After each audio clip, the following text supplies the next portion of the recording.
took way longer than I expected it to. I was meant to come in like a minute or two before this, and the laptop decided to completely shit the bed a little when it came to swapping over back to OBS and pausing the feed for my laptop at least, so the CPU usage is taken up by me running in the background.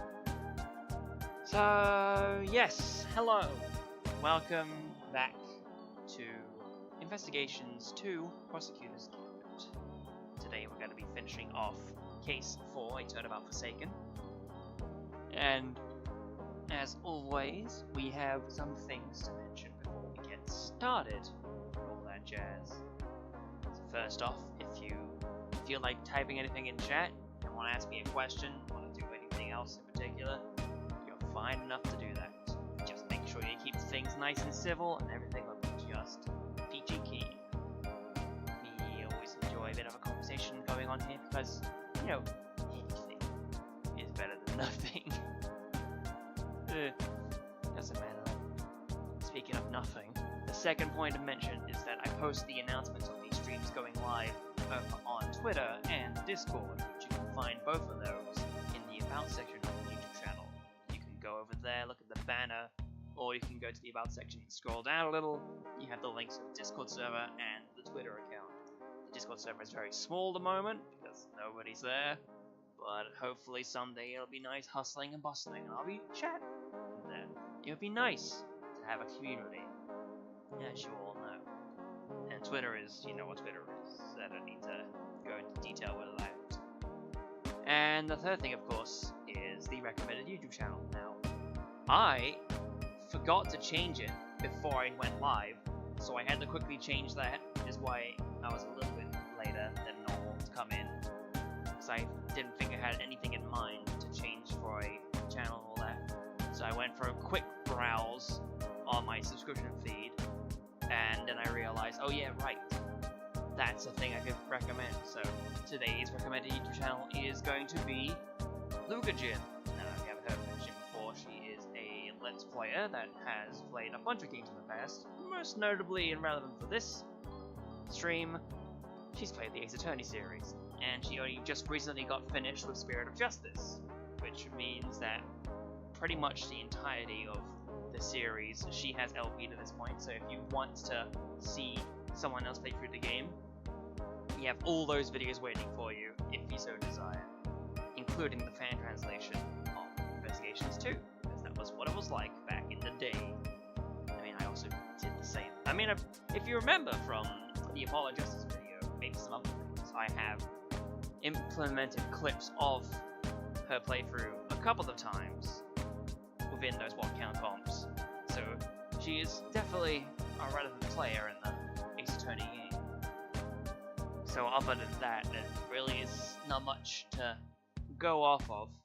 What we can do right now is just head on over and get a start on things by going over to Confrontation Presto. It's not the arranged version that you've been hearing from the entirety of this playthrough, because, I don't know, I pressed the button, it went to Confrontation Presto 2011. So, have a taste of what it's like from back in the day. And I'm going to take a swig before we get started. Oh joy, it's slightly delayed. It's okay, I can look at something and then still do it from over here. Still hear things, it'll be fine. Yeah. Okay. So, it's time for us to continue on, and we load into Forsaken, Judge Gamel's goal. I forgot to mention we're back in the living room. Well, not in the living room, back in my room, so if anything goes wrong, we know what to pin it on. April 6th, Detention Center, holding cell. Never thought I'd spend another night here, and again. And they stripped me of all the evidence we'd so painstakingly gathered. Even if they did let me keep Kei's Yatagrasu pin. Can't help but worry about her. They better be treating her well. The murderer, it was me. I remember looking down and the person in the red raincoat was on the ground. It was me, Mr. Edgeworth. It was me all along. I'm the murderer, I'm the murderer! I don't fucking believe it. Come on, let's go. You got a visitor. Visitor? Who? Someone by the name of Dick Gumshoe. Want me to send him away? No. I'm not sure what to even say to him.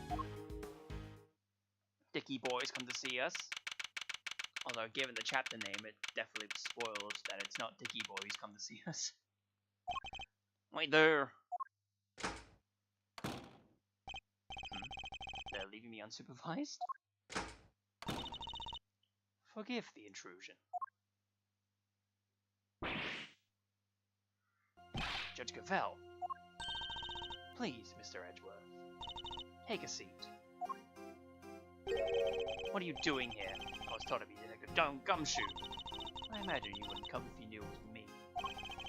What could you possibly want from me now? I suppose I'd better find out. I don't have any evidence. Take a look at this. Miss Faraday is currently being interrogated about her involvement in the murder. You and the committee, you know what you're doing, don't you? You know that the wrongful arrest and prosecution of an innocent person is beyond reprehensible. That's quite the slanderous remark. I would ask that you frame your outburst with a little more care. Besides, she is not innocent. You merely wish that she is. You can't say that. You don't have the conclusive proof. Nor do you have the conclusive proof on the contrary. Let's not retread this tired old topic again. She will go to trial, and the goddess will pass the judgment. There is nothing you can do to stop that. And there is nothing more to say on the subject. Instead, let us speak of the matter at hand. Okay. What are you doing here? You may not be aware of this, but you are only permitted to leave especially bruised. So I am to be treated like a dangerous criminal, am I? I suppose my reputation has rather plummeted. It has indeed. For you, of course, and your friends. That attorney and the other girl were in quite a fuss earlier. Fender and Emma. I saw them launch some extremely heated words at one of the guards. They might have said, "Damn, oh god, wash my mouth." No, you didn't. I thank the goddess in that regard, for even she is due to deal with each and every infraction. They will not be punished for their bad behavior. Did you come here just to chit-chat with me? You must have a lot of time on your hands. Now speaking of which, Miss Von Karma is continuing the investigation where you left off. I just thought you would like to know that. I figured you'd be worried about how they were all doing. I hate to admit it, but she read me like a book. Let's cut to the chase, Your Honor. Why are you really here, Your Honor? I'm here simply to talk, nothing more. There is something I wish to know about you. Me? Yes. Who else? Objectively speaking, you are highly intelligent and quick-witted, and a born prosecutor at that. Please, Judge Cavell. Sarcastic phrases put salt to my wounds. I sincerely mean every word, Miss Redwood, and it is why I fail to understand you. Take this latest case, for example. You were up against the very committee itself. You had no hope of succeeding. Even a child could have seen that. Yet. I don't imagine the old me would have been so reckless. The old me had power, and because of that I thought I had justice was always on my side. Just as you, committee, believe now. But a certain person changed my mind. He made me reckon on my selfish and skewed sense of justice. And once the scales had fallen from my eyes, I began to look at people differently. Thanks to you, I have saddled with unnecessary feeling. I saw that I was only able to be an effective prosecutor thanks to the efforts of those around me. Dick Gumshoe, the many investigative officers of the force, and even Kay. You changed me. The degree to which you changed me still surprises me to this day. I see. Thank you. I feel that perhaps I understand you a little better. You? Understand me? I highly doubt it. Someone who is so focused on forcing their idea of justice onto others can't possibly see what I see. Is that so? Is that what you truly believe? I will say one thing. I don't know why. This has been a very interesting conversation. That is all. Before I go, there is one remaining matter. I was asked to inform you the date of your hearing has been confirmed. It will be held today, in the trial chamber. The committee sends its warmest regards. If that was all you had to tell me, you could have just sent a message. And entrust the goddess's words to another.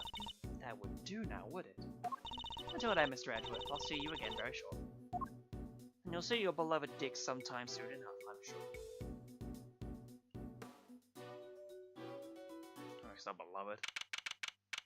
He's outside the bars, detention center.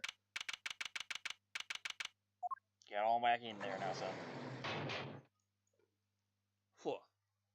So much I go though. No, we have complete silence here as we walk around. I've got to swabble around with sticks to make sure that I'm fine and dandy.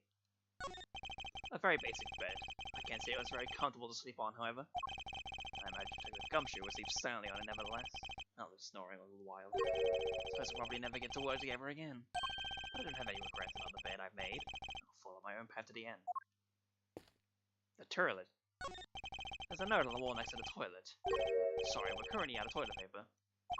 Please make the necessary mental preparations before using the toilet. What sort of mental preparations can one even make? Plenty, I'm sure. The window is barred with heavy steel. That reminds me of a movie I once saw. Prison inmate hatched a plot to escape by using a file to cut out his cell bars. I would be doing that, of course. For one thing, I'd have a file on me at the moment. My nails are manicured. I wouldn't do it if I did have one. That Emmy. Wait a minute, look at it. There's a fucking ball and chain on this table. What? That table's not going anywhere. There's a menu here on the table. Seems that detainees are able to pay to have their meals brought to their cells. Well, looks good. Spaghetti and mac and cheese lunch. Add linguine for only $1. Basmati and brown rice special. For limited time only. Add regular white rice at no extra cost. Probably for the best, and I'm not very hungry. That's very slight. There's a poster in the corridor outside. We regret to announce that due to the warden's arrest, the Die of Destiny game will be discontinued. Inmates will no longer need to roll a die every morning to determine their meals for the day. We wholeheartedly apologize for those who are looking forward to the day of casting off the die. Anyone really need an apology for the cessation of such a ridiculous idea in the first place? Aw, man. I wasn't able to look in the mirror. Shit. Do I have another visitor? Kay! Thank goodness you seem alright, Kay. It's a load on my mind. Ah, such a heartwarming scene. It's enough to make a grown man cry. Just still not your usual cheery... you have to stay positive, Kay. You didn't do anything wrong. In fact, I guarantee you didn't. No, you have to let it go. I am the murderer. I know that now. But you're not. You can't be. Why don't you have any faith in yourself? How can I, Mr. Edgeworth, when there is no me left to believe in? None at all. I don't think that's true. Before you lost your memory, we spent quite a bit of time together. And I dare say you left quite the impression on me. So you see, there's still plenty of you left. That's why I believe so much in your innocence. And why you should believe in yourself, too. Believe in yourself. That's the place to start. And I say, hey, hey. Thank you. But I can't. It would just cause more pain for the both of us. Please. You have to forget her. Forget that, Kay. She's gone. Kay, no! You remind me of my younger self, you know. So noble. So bold.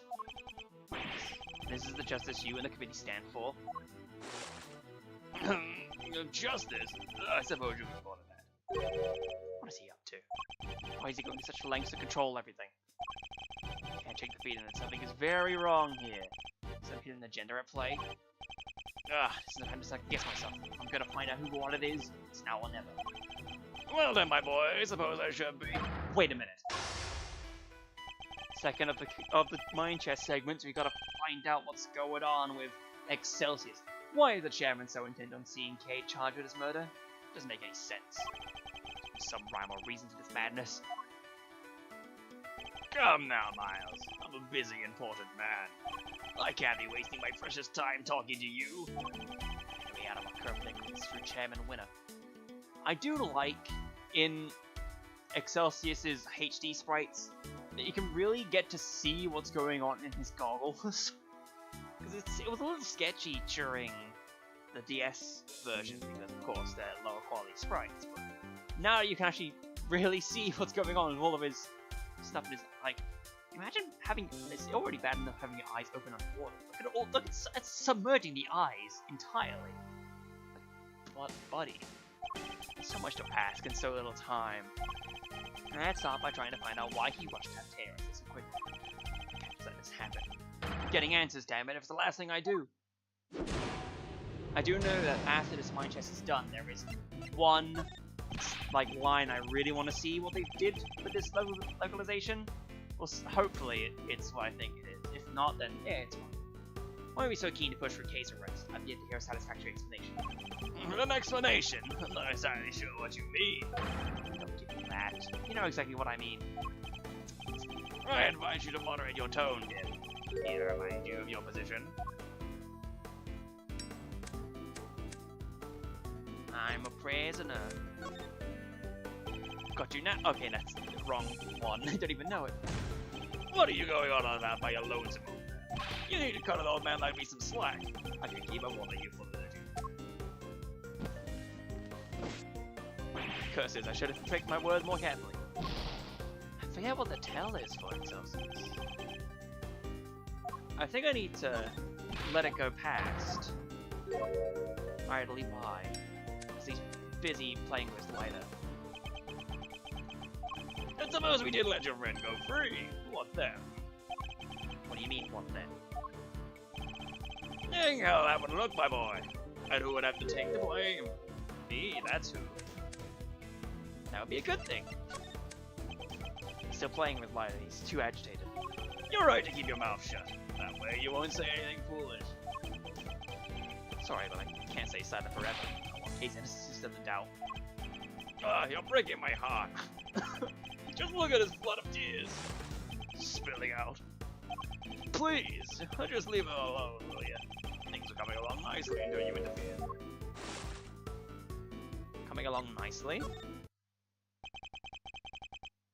That's a pretty strange way of putting it. It's almost as if you want a case arrest to happen. It certainly doesn't sound like the statement of an impartial representative of the law. You think so? Well, that wasn't my intention. Has it occurred to you that you might just be overthinking things a little? Whichever winner certainly knows how to dodge a question. It doesn't change the fact that serious doubts remain concerning case arrest. He's present whether he really believes the investigation was sufficient. Was it a fish? We can't allow any of his statements to go unexamined, no matter how trivial they may seem. One of them may just give us the breakthrough we need. How much time do you spend investigating? Well, now, let's see. You know what? I'm not sure I can remember. I'm sure you can. You won't blush your way out of this one. Oh, it's not bluster, my boy. I honestly don't recall. It's a problem when you get to my age, you see. You said it. Well, I even forget my own son's name sometimes. Never mind, you're a fool of a son. Answer me. How long did you spend on this investigation? I think in the Fantastic it was like, I don't have time for your idiot son. Something like that. Oh, you're right, of course. The boy's a fool. I never meant for him to grow up like that. Oh, woe is me. He's only too happy to derail the conversation no matter where I take it. I haven't forced him to take this seriously. Let's try another tack with him. Kay's innocent. No, my boy. That's just clumsy. Anyone can blurt out a baseless assertion like that, even if it's a very superstar prosecutor. God. I don't have enough information to take this any further just yet, but my chance will come. I just don't be ready when it does. I hardly say your investigation was sufficient, and you're the one who called all the shots, weren't you? Including the decision to have Kay arrested. Hold on, I gotta think it through. I forgot how demanding I put on my Excelsius voice. Oh, goodness. Oh ho! I'm afraid I'm nowhere near as influential as you think, dear boy. You're the chairman of the committee. It doesn't get much more influential than that. I don't care about such things. You wound me! It's enough to drive an old man to tears. Sob. You'll have to forgive me. I'm not the deferential type. Well, if you're gonna insist on being so blunt, I got light one for you. And I'm afraid you won't be seeing your prosecutor's badge again anytime soon. I can't live with that. I don't need a badge anyway. Make something clear, once and for all. That badge isn't the be-all, end-all for me. Far from it. I'm Not concerned with the titles or roles. Even you must understand that much.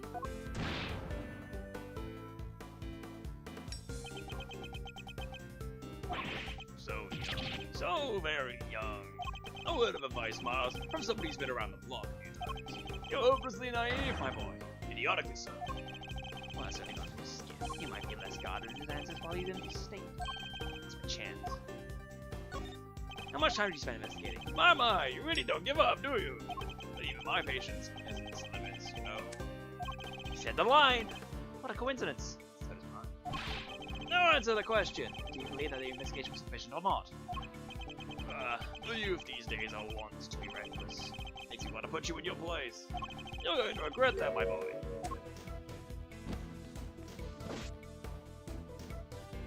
I just say you try. Fuck. That didn't work. Let's try it again. Let's get to have a small break. I was also savaging required. I forgot about that. Fun fact, before I did this stream, I actually was recording something before this. So, it's probably why I have fuck. It's not why I have fuck, but it's probably why I don't. I feel like this is a bad idea given I was already talking for so long before this. If we're gonna bide the time, that's fair. Also, by the way, if you want to know how method I am, when I'm doing the voice for Excelsius, I have my arm like outstretched behind me a little bit. Because like beforehand, I was grabbing onto the back of a chair I was sitting on. Now I'm just like leaning backwards, leaning on the headrest of my bed. It just seems better to have it that way. Maybe the voice comes out more like that. Well, well, maybe you do know your place after all. What's the matter? Scared? Hardly. I'm just thinking about how to best proceed. Getting into the elderly requires sensitivity. They can get quite emotional, you see. You have no common sense whatsoever, do you? Don't you understand? Your fate rests in my hands. My fate matters to me now. Fuck. It's because he's still burning things. I need to like bide my time a second time. I'm pretty sure.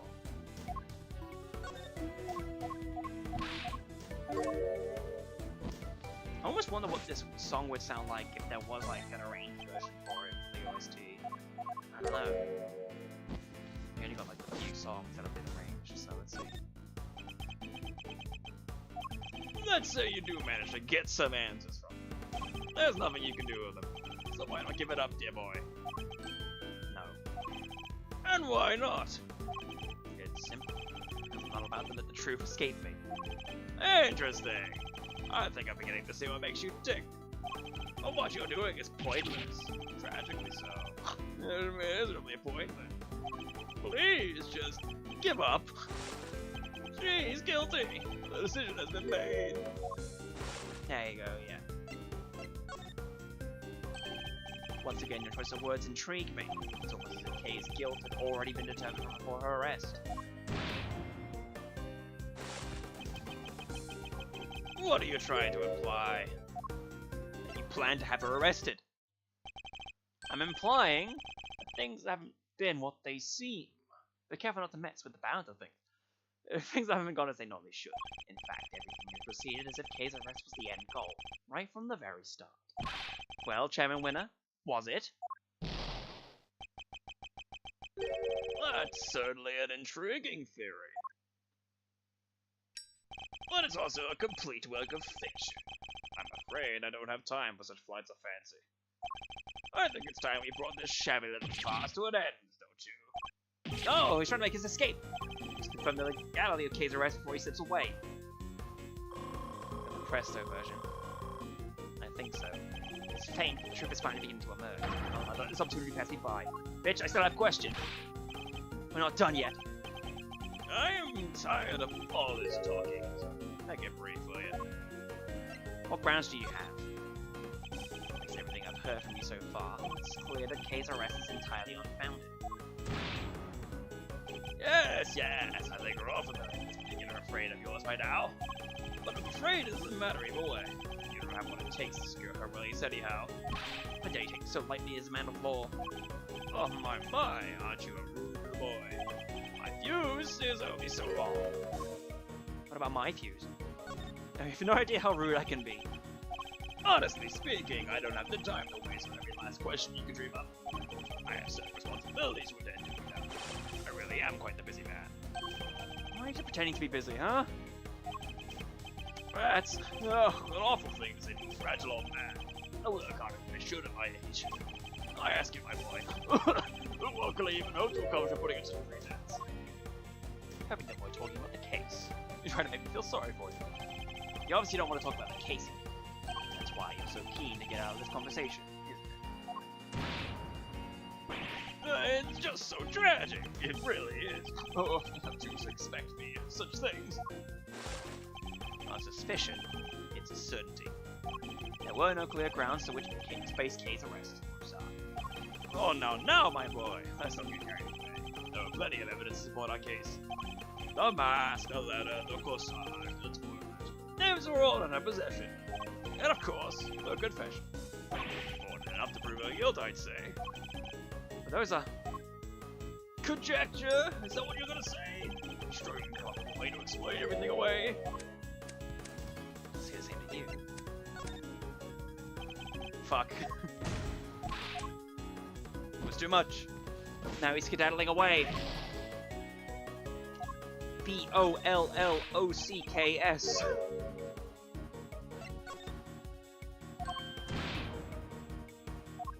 So we get a break. What about my views?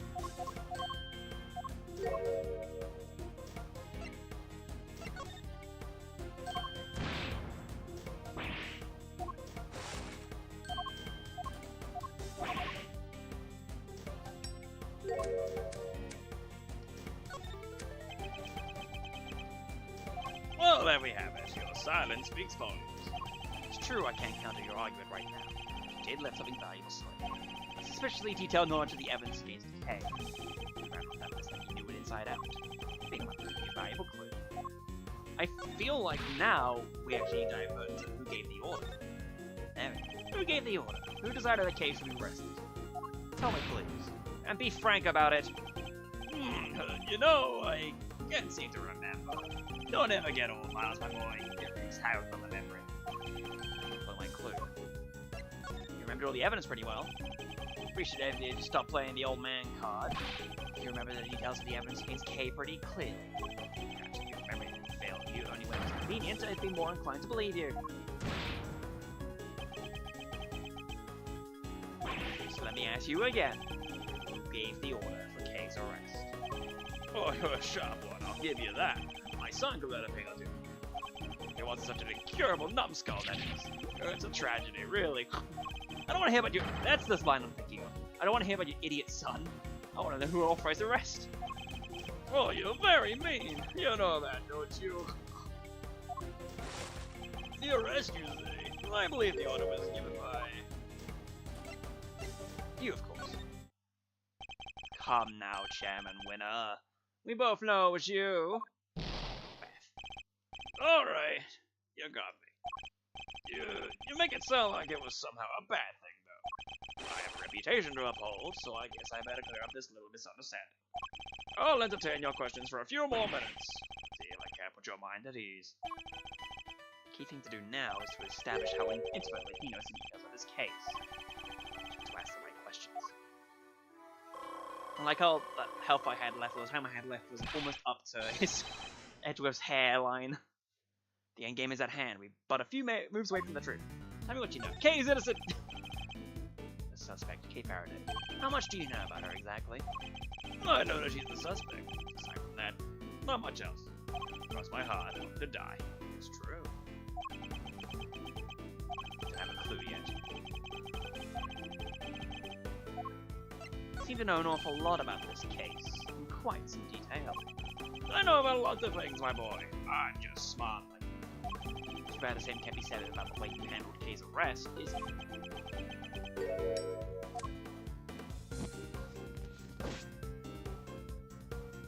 Careful with that lighter. Too forceful, I shouldn't have gone in there. Say that F-A-I-R-N-U-F-F.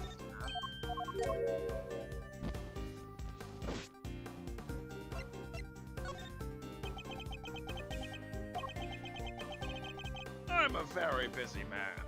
Do try to remember that I can bring this little chat to an end whenever I so choose. It's only taking so long because you won't give me a straight answer to any of my questions. You can give me a gay one if you so desire. If you only stop giving me the runaround, we'd be done already. So let's try this again. You seem to know the details of the case quite intimately. Why is that? Because I read the case file. Not exactly the most thrilling use of my time, of course, but it's part of the job. I'll have to be a good role model. I can't be seen to be slacking. It'd be so hard. But I had some time on my hands, so I read the whole thing from cover to cover. Some time. I kept saying how busy you are. That's strange. I could have sworn you just said you're a very busy man. Wow. I say the cracks are finally starting to show, wouldn't you say? If you're so keen on being an outstanding leader, you can start by releasing K. You know. You really don't give up, do you? It's a moving sight indeed, my boy. But a tragic one too. After all, your efforts are for naught. I'm afraid your little friend was found unconscious near the scene of the crime. Can we point out that six-pack, by the way? I might have already done this in the previous stream, but just so you know. Was there how many badges? Like 4, 8, 12, 16, 20, 24, 27, 28 on the lapel. And also down on the side. And also he has one on his back as you saw from the overworld sprite. Man, it's a lot. What was the weather like that day? That probably was the time I had to go in, yes. Oh, nothing more to say. Wonderful, then I'll be on my way. Okay, so that's when I had to leap in. So, find the time. He's a busy man. He just said he was busy.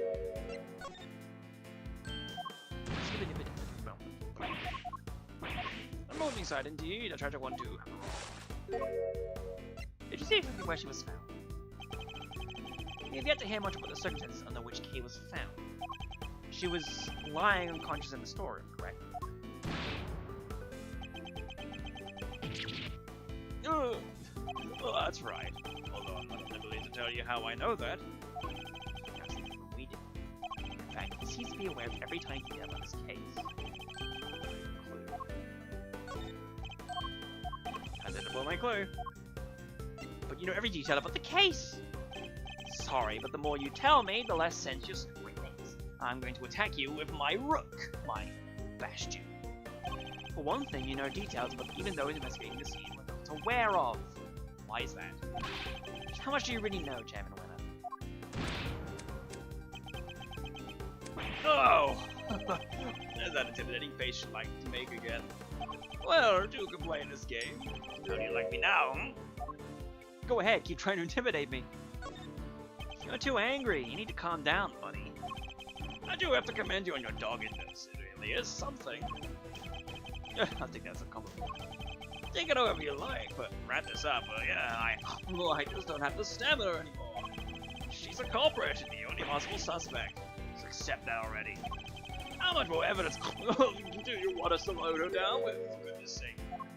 Load her down with?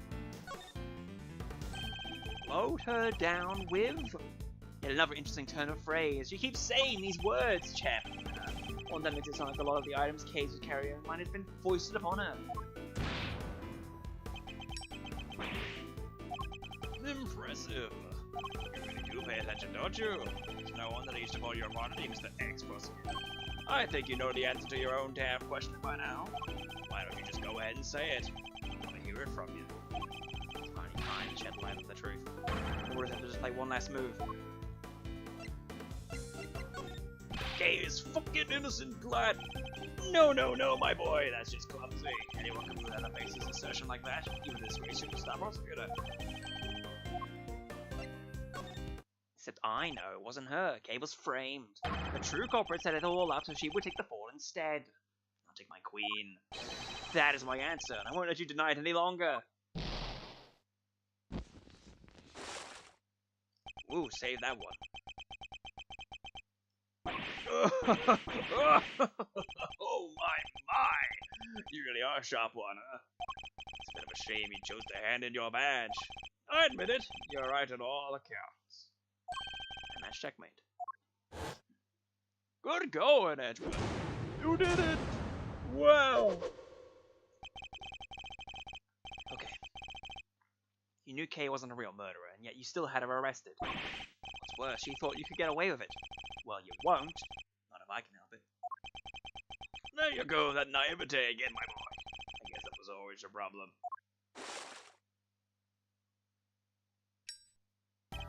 The girl arrested and the conviction secured. This whole mess goes away. And that's what will happen. But whose interest does a conclusion like that serve? The committee's, I suppose. And mine. You know, listening to you just now, well, really got the tears flowing, I have to say. It was poignant and heartfelt and sincere, and utterly infuriating. Look, I'm not perfect, I know that. But your lack of sophistication in these matters is beyond the pale. You insist that the truth is more important than anything else. But would you say the same if you knew what the real value of the truth is? What are you trying to say? When you get to my level, you don't uncover the truth. You make it, little by little. Kay Faraday, murderer. That's the truth. That truth I created. Ah, yes, my boy, that's what I like to see. You're so sincere sometimes, it's painful. Just want to put you in your place. Knowing the real truth will get you nowhere. That's how much it's worth. Nothing. Shocking, I know. Why not go after the real killer? How much do we even know really happened? You're still not getting it. That's your truth. And it is worthless. Mine is all that matters. You understand what I'm saying, don't you, Mr. Prosecutor? I have all the power here. Curse you! Well, aren't you menacing? You and your little friend are just as bad as each other. Violent criminals who deserve to be locked up. You'll pay for this! I think this is the line I was thinking of, because at this point in Japanese, Edgeworth says Kisama in towards Chairman Winner. And if in some cases Kisama could be like translated as swearing, like you bastard. That's what I was expecting from this line, be like maybe he actually calls Excelsius a bastard here. But hey, they showed that restraint with swearing. They don't often swear. You get them sprinkled here and there. And with that, yet another person disappears from my life. Oh, it just makes you want to cry. And cry. And cry. Get out of here, special offer from WinRAR, buddy. I don't need you. I'm not planning to disappear just yet, Chairman. There's still the hearing later today. Just you wait, one way or another. I'll prove Cave's innocence to the world, then... And we're just here. Look at the fat guy on the left. Also, I don't think I even realized Justine was sat down on the right before. If that was always the case, it'd be silly. But hey, you get to see it in this nice widescreen form. 8:30 a.m.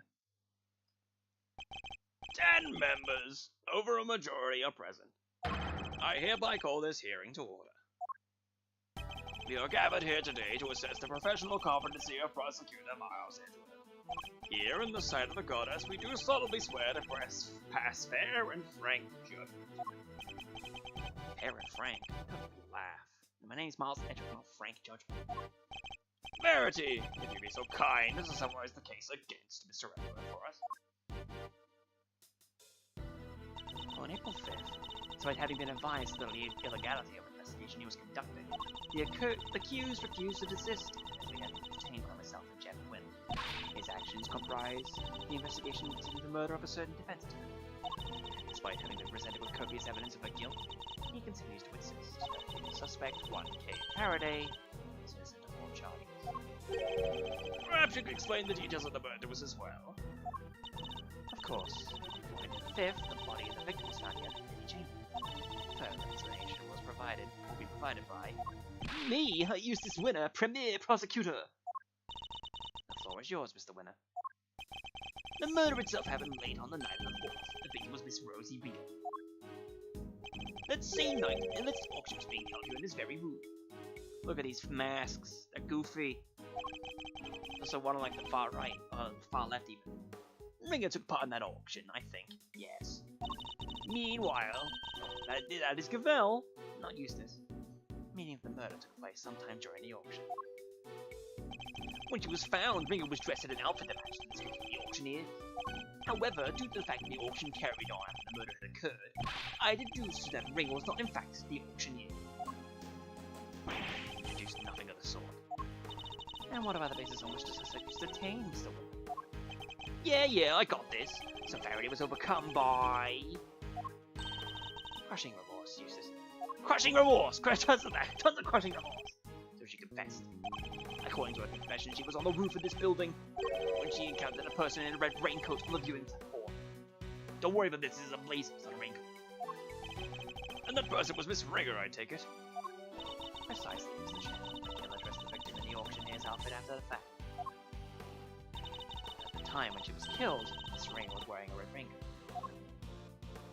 And who won the race to find that raincoat nearby? Me! That's who. Did you? I thought it was somebody from forensics. Strictly speaking, it was found by one of the forensic investigators on the Missing Committee. I knew it! The blood analysis on the coat showed that it was indeed Miss Ringer who had worn it. And the suspect's confession was the final nail in the coffin. She confirmed having committed the murder. So as you can see, Kate Faraday was the killer. There's no way anybody else could have done it. Alright, Miles, I expect you have some objections. Let's get them out of the way, shall we? I have no objections, Chairman Winner. Well now, is that so? I thought it would have taken more than a single night. Objection! Intention to break. Single night intention to break you. No objections in the matter of my unauthorized investigation, that is. But in the matter of Miss Faraday's supposed guilt, I have plenty. Overruled! I can personally attest to the fact that Mr. Winner's investigation was fair and impartial. Of course it was. When it comes to carefully conducted ops, I am the winner every time. You know, Miles, it's within my power to offer you a plea deal. If, hypothetical of course, if you were to withdraw your objection, you might wake up tomorrow to find yourself proud of the seat on this committee. This is bribery, Winner. So I ask you again, do you have any objections, Mr. Edgeworth? If you think I can buy my silence, think again. You will watch your mouth. Only if the chairman watches his. I didn't come here to talk about committee stats or seats. I came here to talk about the murder case. I demand a statement under oath. I won't rest until I have one. I want to know exactly what the committee's view on the incident is. You want to put us on trial, my boy? Very well, if it makes you happy. Faraday, please provide Mr. Edgeworth with the material pertaining to the case. Really? What, sir? This'll be his last hurrah, so let's see remember to send up he desires. You say so, Mr. Chairman. Whisked it away. You have no objections to Faraday representing the committee, I assume? None whatsoever. Mr. Edgeworth. Don't worry, Kay. Everything will be fine. You'll see. The committee's view of the case. Miss Ringer attended the auction as a potential buyer. Ringer was one of the items up for sale. So our assumption is that after winning and paying for it, she left the auction with her purchase. The only exit from the storeroom was, of course, the hatch leading up onto the roof. After she'd emerged onto the viewing platform, that's when Mrs. Ringer was attacked by Miss Faraday. Shortly thereafter, her flame went out. And thus concludes the committee's view of the case. The raincoat was on offer that night. Is that really true? We believe so, yes. You remember the failed assassination attempt on the president of Zengfar, I assume? The raincoat is a piece of evidence from that case. It should, of course, have remained safely on the lock and key in the appropriate facility. But our inquiries revealed that it did in fact go missing under mysterious circumstances, and wound up in the auction along with everything else. That makes sense, I suppose. Wonderful work, Verity, just wonderful. Crystal clear as ever. You flatter me, sir. Now, Mr. Edgeworth, perhaps you could save us all some time and simply admit defeat. I'll do no such thing, thank you very much. Very well. It's good to know that you still have some fight in you. It is. Why? Come to think of it, she said some strange things when she visited me this morning too. What exactly is she up to? Going wild on this. We're gonna find out. But it's due time to have an intermission. It's a little bit before then. 50 minutes or so since the stream started. So let's just go to the place and have an intermission for now. So we shall proceed forward with this cross-examination in a little bit. Grab some food and all that. Be back in a sec.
Opposed to a refresher in the break from last stream, I went for the true bachelor option.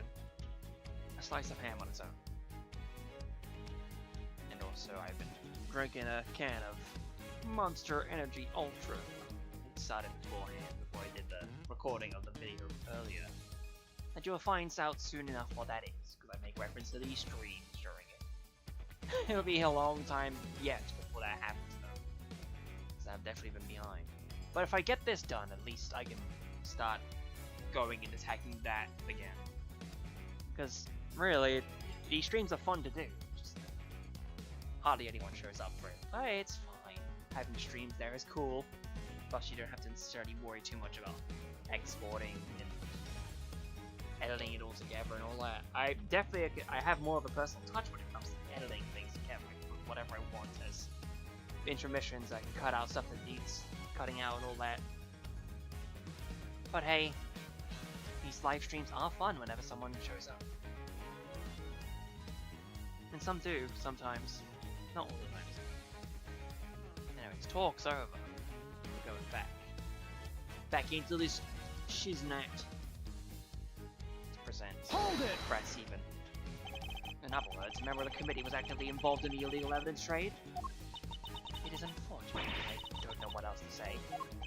And of course, we'll be looking into any such activities such as soon as this hearing is over and done. Commend your decision to pursue the matter further, Mr. Chairman. Oh, don't be silly, Verity. Mr. Chairman was my father. It's the least we could do, really. Other than try to get your business, Miles. Not anymore. If only you had remained a prosecutor. Well, but you didn't. Now we're quite done making an old man cry over this whole sad affair. Very well, allow me to continue. The red raincoat was one of the items up for sale. Hold it! So the raincoat really was one of the auction lots. That's correct. I believe the raincoat for Mr. Shelley D. Killer. Considering its status as a piece of evidence, the only logical conclusion. It's from when he made his attempt on the president's life. It was an unexplainable mannequin, standing amongst the other items on the sale. It could very well have been used to display the code prior to the auction. Do we know how the items were being smuggled in? And it's still under investigation, and is entirely unrelated to the matter at hand.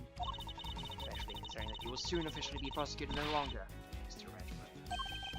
Sounds like the outcome of this hearing is a foregone conclusion. No surprises there. My personal circumstances aren't important right now. Please continue, Your Honor. As I was saying, the raincoat was one of the items up for sale. So our assumption is that after winning and paying for it, she left the auction room to purchase. Hold it! Why did you leave so soon after making her purchase? Because of the auction house rules. Winning bidders are expected to pay for their items immediately. This hardcore is pretty much the same thing. Worn by the victim whose fingerprints of blood were found on her. Found in the chamber, yeah. Closed box. She's looking over this again. Mysterious figure in the raincoat. There he is. Masks, broken plushie, heart statement. Illicit auction held in big building. Items on sale. Many items. Police have restrained the homicide cases level altogether. But yeah, nothing too important there. This ringer, having paid for a raincoat, for the raincoat, probably left immediately afterwards in accordance with the rules. The exit store was, of course, the hatch leading up onto the roof. Hold it! This ringer was a member of the committee. Could she not have left the committee chamber via the main door? While the auction was still underway, exposing its existence to those outside the trusted circle of attendees. Given that Miss Hart found out about it, I think its existence is already well exposed. The rules of the auction stated that attendees were to enter and leave via the hatch. Miss Ringer had no reason not to follow these rules. And given where the murder took place, we know that she must have done so. She learned to prove that when Miss Ringer attacked defense. Yeah. Hold it! But why? What possible motive could Kay have had? That's exactly what we are hoping to establish in our upcoming meeting with Miss Faraday. Coercive interrogation after the fact. Something you seem to specialize in. If the murderer knew that the attendees were via the hatch, then the roof would have been the perfect place to lie and wait. So as I was saying, after she emerged onto the viewing platform, that's when Miss Ring was attacked. Shortly thereafter, her flame went out. That's good news. Hold it! Her flame went out? What's with you people saying these weird things? The flame of her life is written, though perhaps her flame was stolen from her is more apt. Objection!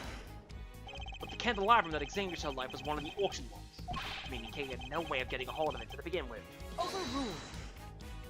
Miss Apparently could not have lain in wait for the victim unknowing of the storeroom's existence. She could easily have snuck down the ladder and stolen it while the auction was on the way. If only we knew where the candle holder was during the auction. That would surely clear the matter up, no? Well, either of you? Let's take a look at this again. I know the table is nowhere in sight, so I can tell. Maybe in the window positions. Yeah, nothing like that. Sadly, we don't have anything that could tell us much on that front at the moment. Forgive me, sir. This is something we are hoping to establish with further investigation. Well, isn't that a shame, Miles, my boy? It seems this line of inquiry is something of a dead end, then, isn't it? There is the victim of the killer man on the roof, and that's what led to the place. In other words, it assumes that the viewing platform is the scene of the crime. Is that really the case? I thought that evidence that clearly shows the story of what happened that night. Double check. I think I know. So...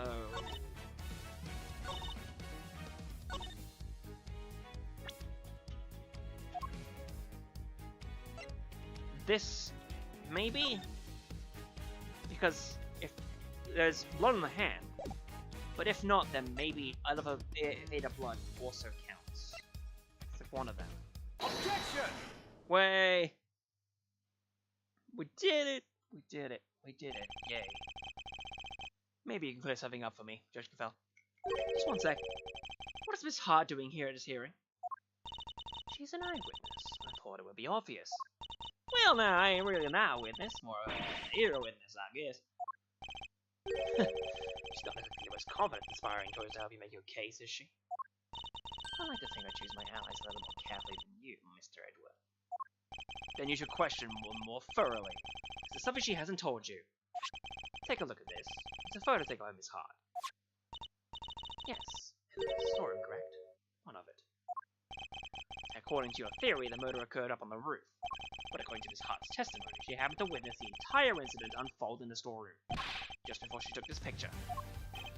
Wait! You're saying Gavell got it ass backwards. That's exactly what I'm saying. What? And it just fades back in. Miss Hart, if I may confirm your account of the events you witnessed that night. You saw the person in the picture, correct? I sure did, clear as day. On my own two eyes to boot. And what were your impressions at that point? My impressions? This right here is a scoop of sketches. Yeah, that makes sense. I was hoping more for your impressions of the person in question. I ain't no good at voices. There's a walking meal ticket? Seriously? Just my little joke. No need to look at me like I don't say on your lunch. Oh, red raincoat, right? Well, I took one look and thought, that's a perp right there. Therein lies the rub. It's hard to have thought of such a thing means that the murder occurred. Oh, Mr. Edgeworth, when will you learn to use your words? If it's an explanation for the facts you require, you need only ask, you know. What do you mean by that? I assume you're about to raise the issue of the voices Miss Hart heard. Voices that may be unrelated. Objection! Unrelated? You can do better than that.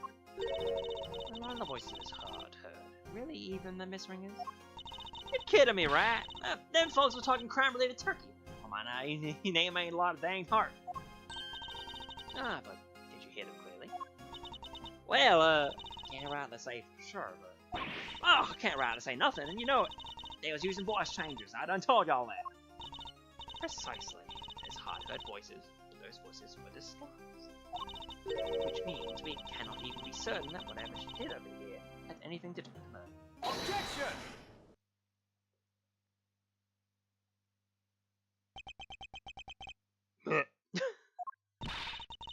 You don't need the other objection on the side of me, Mr. Edgeworth.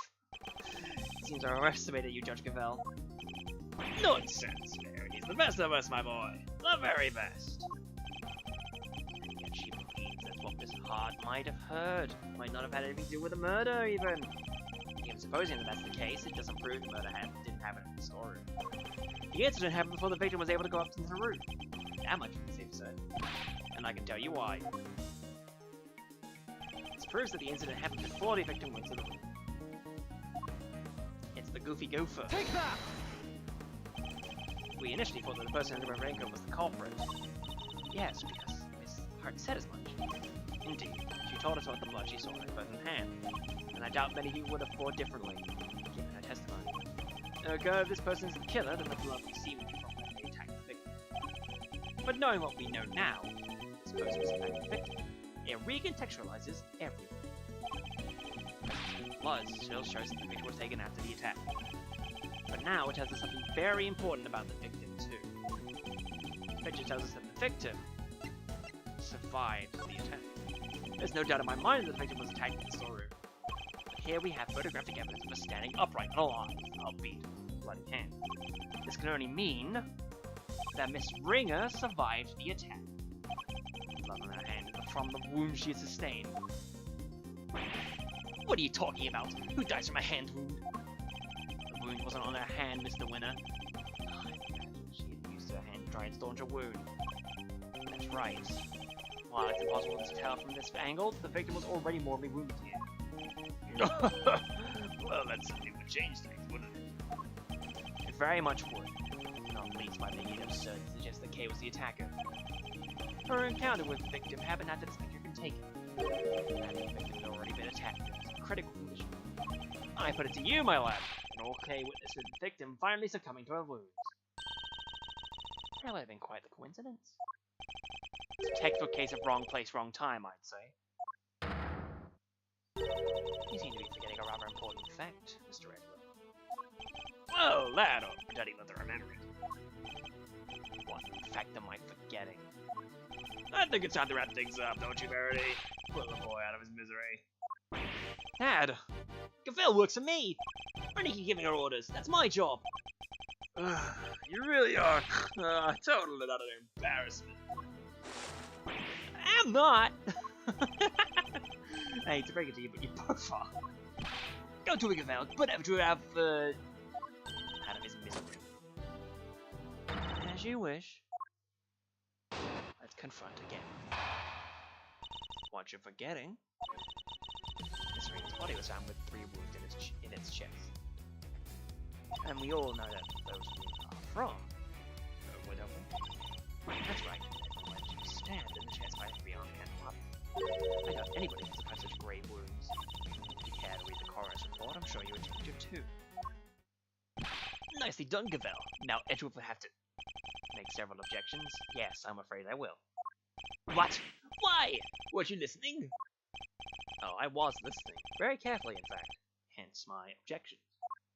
Come on! Why do you always have to undermine me? It's never my intention, I assure you. It just happens to happen like that. It isn't? You do it so well to yourself every single time already. Of course it isn't. Yeah, oh, I knew that. Because I'm... Please, Eustace, just stop, for goodness' sake. You've already embarrassed me enough. Huh? What do you mean, Dad? Father? Daddy? Okay. Enough of that. 3 wounds in its chest. Yeah, coroner's findings. Preliminary findings. Cause of death is a set of 3 puncture wounds on the left side of the chest inflicted by Ken Holder. Also suffered a head injury post-mortem. Opponent burn marks and back treatment right hand. It's definitely in the right hand. Killed a hurt. My god, imagine if... Yeah, Agent Jack could be this. Hold it! Let's keep going with this. 3 wounds. That can't have been pleasant. Yes. Which is why you must see that the perpetrator of this cruel act hates this. Don't listen to her, Kay. She's just trying to scare you. Please continue on, Judge Gavel. Very well. As I was saying, there were 3 wounds.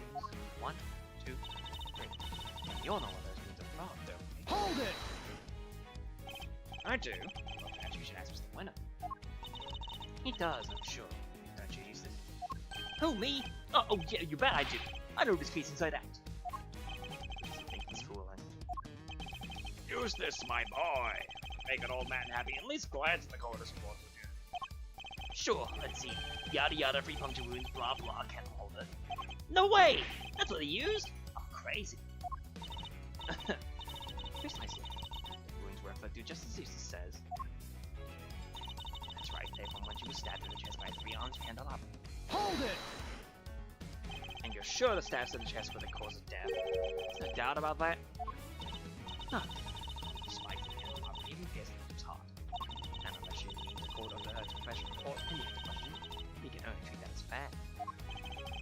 opponent's options backing up my own winning ones. Now that's what I call a flawless victory. I'm certain you have to ignore the coroner's findings. Hey, what about my findings? You can't just ignore them. Of course, that Freddy wasn't looking at his chest again. So you can pick one of the pieces of evidence with Gambit.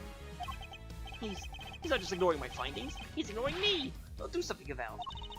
As you wish. At the very least, I will ensure that you cannot ignore my own conclusions.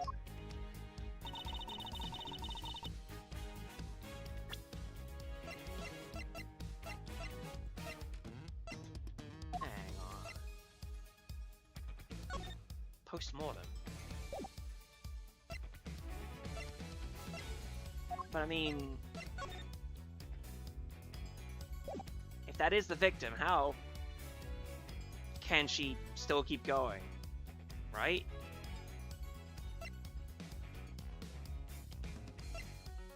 Let's keep going. Hold it! Maybe we'll find something better. I don't remember what this is.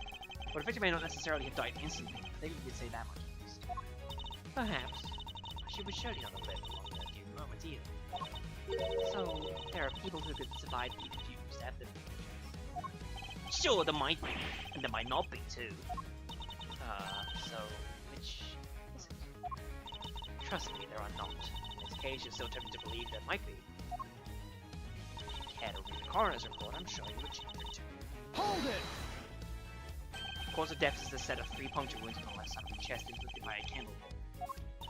Well done for reading, Mr. Edward. My report forms the basis of my own conclusions. In other words, if I disprove what it says, I'll disprove your conclusions too. You have the strange sense of humor, but I wouldn't mind seeing you try. However, before you do, I would advise you to read that report very carefully. After all, I am not interested in your opinions, only in solidly grounded deductions. Very well, then you shall have my deductions. Mr. Edgeworth. Don't worry, Kay. Everything will be alright. You can find some proof that the victim was still alive and breathing immediately after the attack. But you can't, Kay's fate is sealed. Let's try for this. Objection! That is incorrect. Would you care to revise your testimony at all, Judge Govell? No, why? Do you believe there's something... well, no, nothing seems out of place. Then perhaps you could refrain from insinuating otherwise. Well, that blew over my face. Let's try with this. Objection! No, it's incorrect. Bloomin' Demon.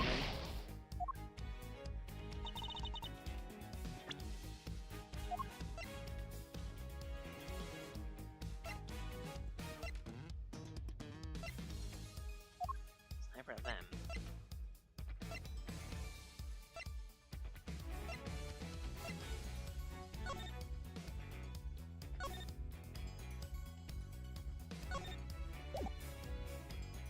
Maybe present the coroner's findings? Objection!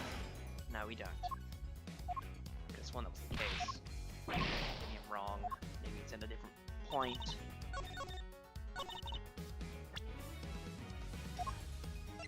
Objection!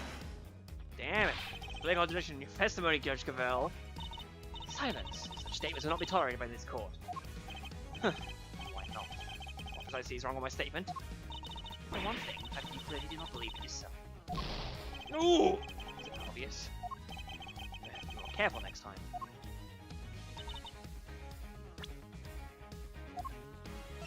It's not that.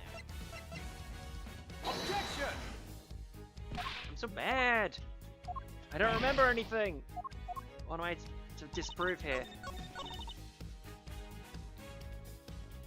John Candelabra.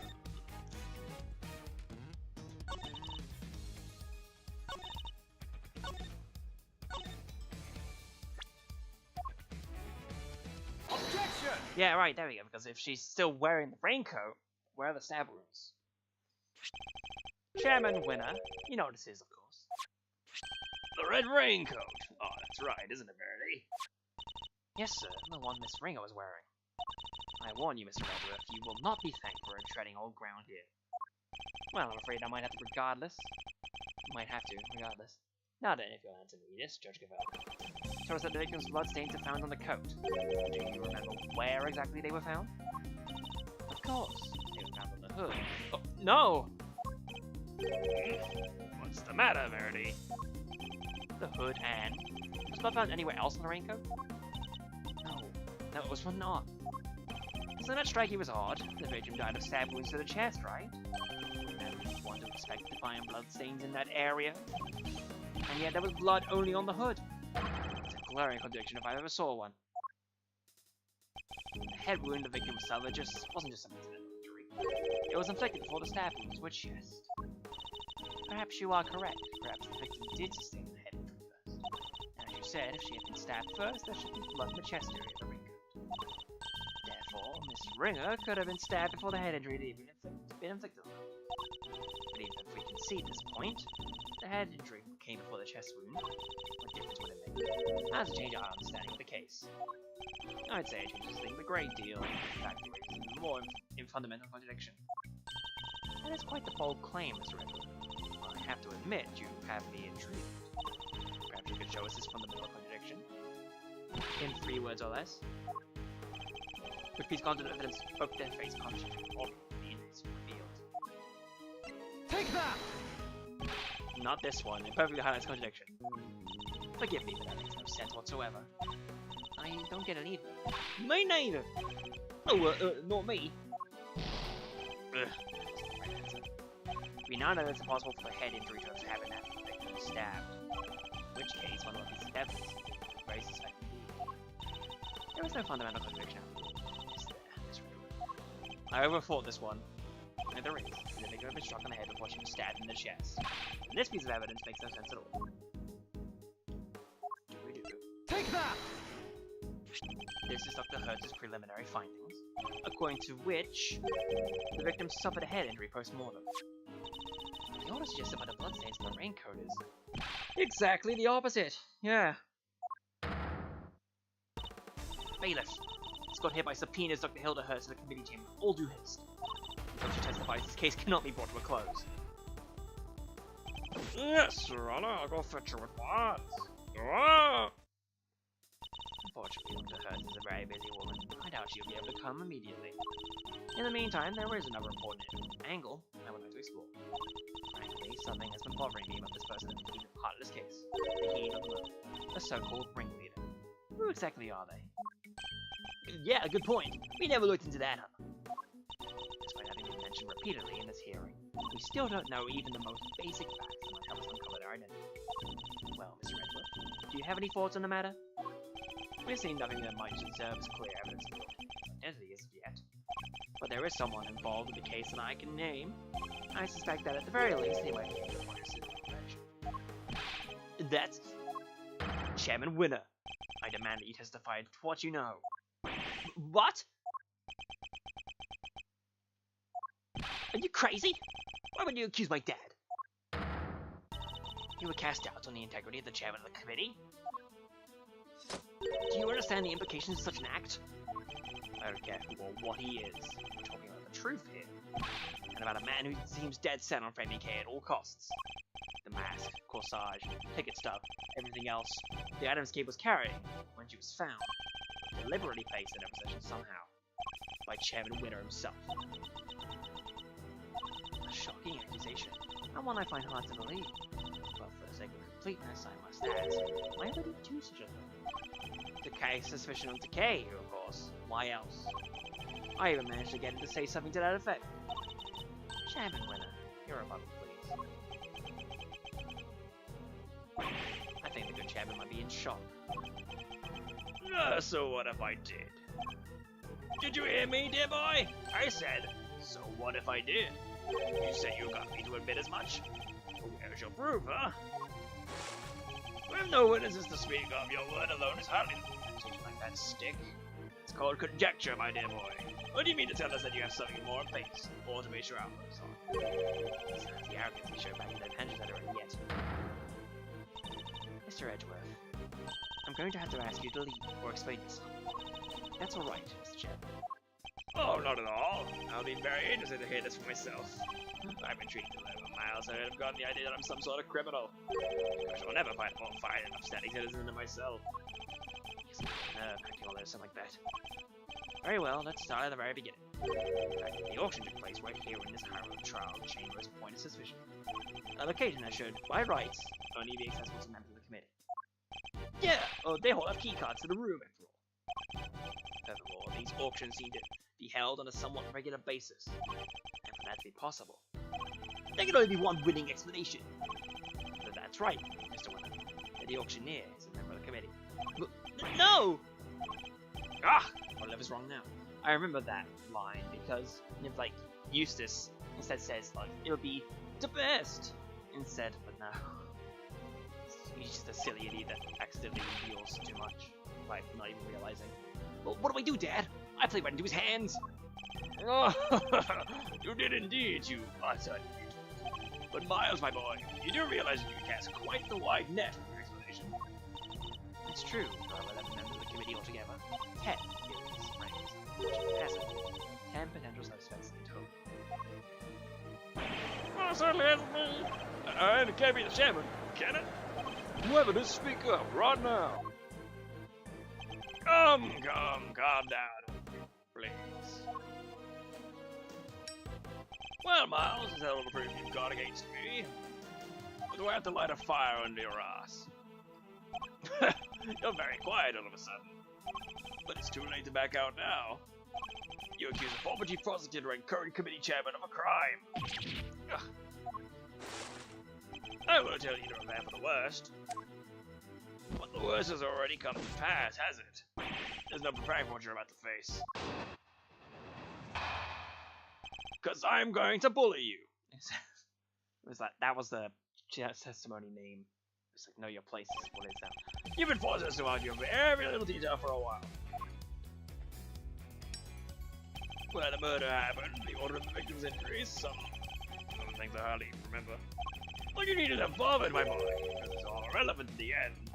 Think about it. The suspect herself has already said she did it. That's all that matters in the end of the day, and her sentence will be light upon it. So rejoice! And there you have it. Feel free to pick holes in it as you see fit.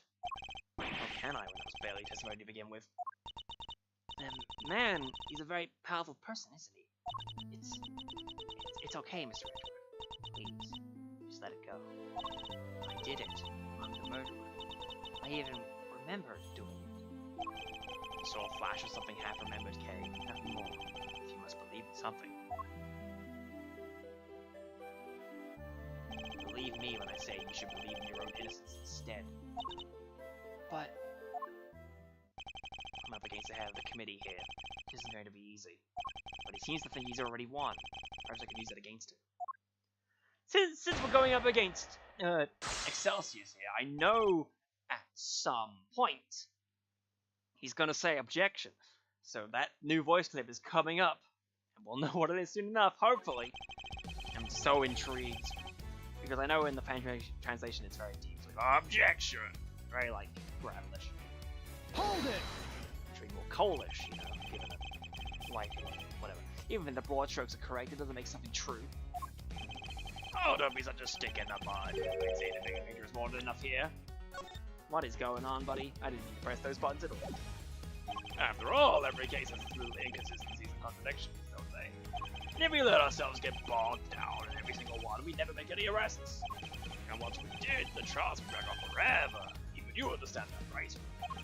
Not the slightest. Hence my inquiry into the details. Oh, to be so young and pig-headed. Anyway, you keep digging into these little details. When it happens, then what's it to you? The other things. Hold it! I seem to recall that the ringleader's identity in the faulty card while gaining critical points of contention. Yes, I was thinking, my boy. But critical is a matter of opinion. How can you possibly suggest that such fundamental issues are not important? It is your ability to make sound judgments that should be on trial here today. Oh, my young pothead, my young pothead. Lovely cutting stuff. You do like to try, though, don't you? You needn't have bothered, my boy. Hold it! There's no way any of what we discussed today is irrelevant, unless you intend to bury the truth. But none of it is relevant, dear boy. The only reason you keep trying to make it relevant is because otherwise you're off to a creek without a paddle. Think about it. You're a dumbass. QED. Hold it! Just because she confessed to something doesn't make it the truth. Kay is suffering from amnesia, so any statement she makes should be taken with at least a grain of salt. Objection.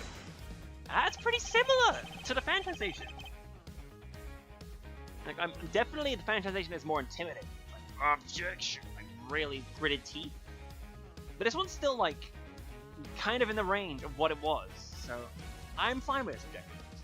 Even so, it doesn't exactly solve anything for us, does it, dear boy? And it would be nonsensical to dismiss her confession outright.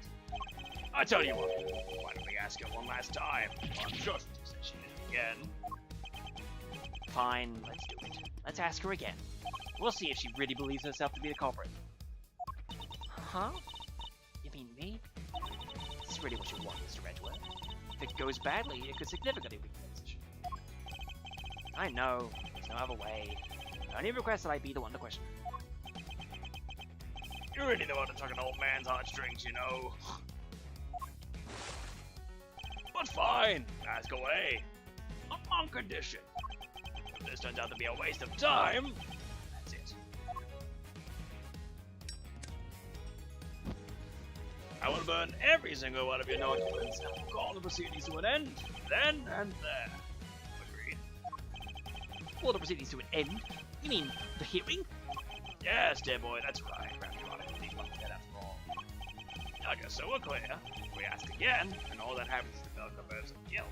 She is officially declared guilty on the spot. Yes, that sounds like a great plan, if I do say so myself. That's it? You just declare her guilty? Just like that? That's the gist of it. It's a big risk. We're going to find a way to condemn her either way we do so. Kay. Yes? I know it's a lot to ask, but I need you to think. Do you remember anything else about what happened on the day of the murder? Anything that might help us prove your innocence?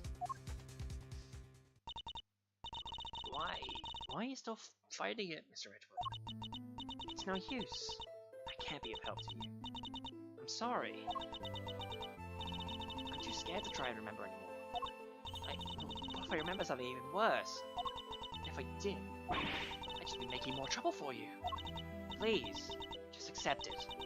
The Kay you thought you knew was a dangerous criminal. A criminal who let you down, betrayed your trust. Don't worry, Kay. You have nothing to be afraid of. I may not have known you for very long, but I know you well enough. And right now, I'd say I know you better than you know yourself. You would never commit a murder. You could never. This is who you really are. The whole ass health bar choice. Even though you don't necessarily need to look at anything. You are your own recollections. No. Take that! A great thief Yatagarasu. No doubt about that. A noble outlaw who would never stoop so low as to kill.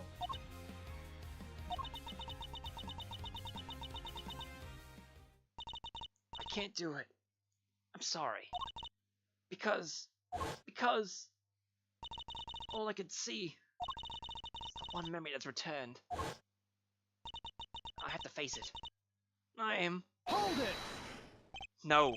The only evidence of your guilt is the confession they forced out of you. As I said earlier, you have to believe that you're better than that. Or are you saying you don't believe a word of what I've been telling you? No, it's not that. You're trying so hard to help me. And you're risking so much for me. It's too much. You have to stop.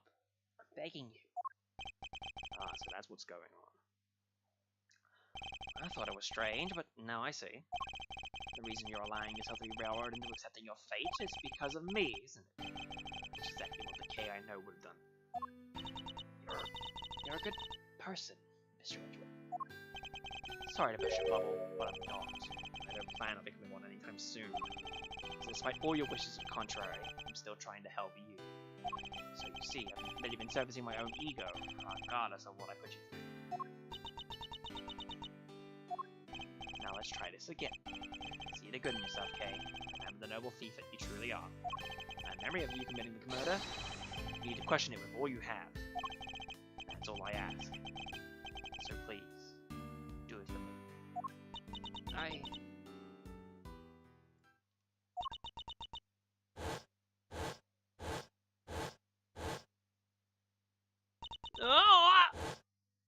Kay. did she think? What's wrong? Did you remember something? It'd be like some cliche movie plot if she ended up doing that. A cow. Ah, that's a shame. Because because in the fan translation, instead of that, she just says bull. It's such a good moment. It's a shame that that's not included in this translation, but it's fine. It works.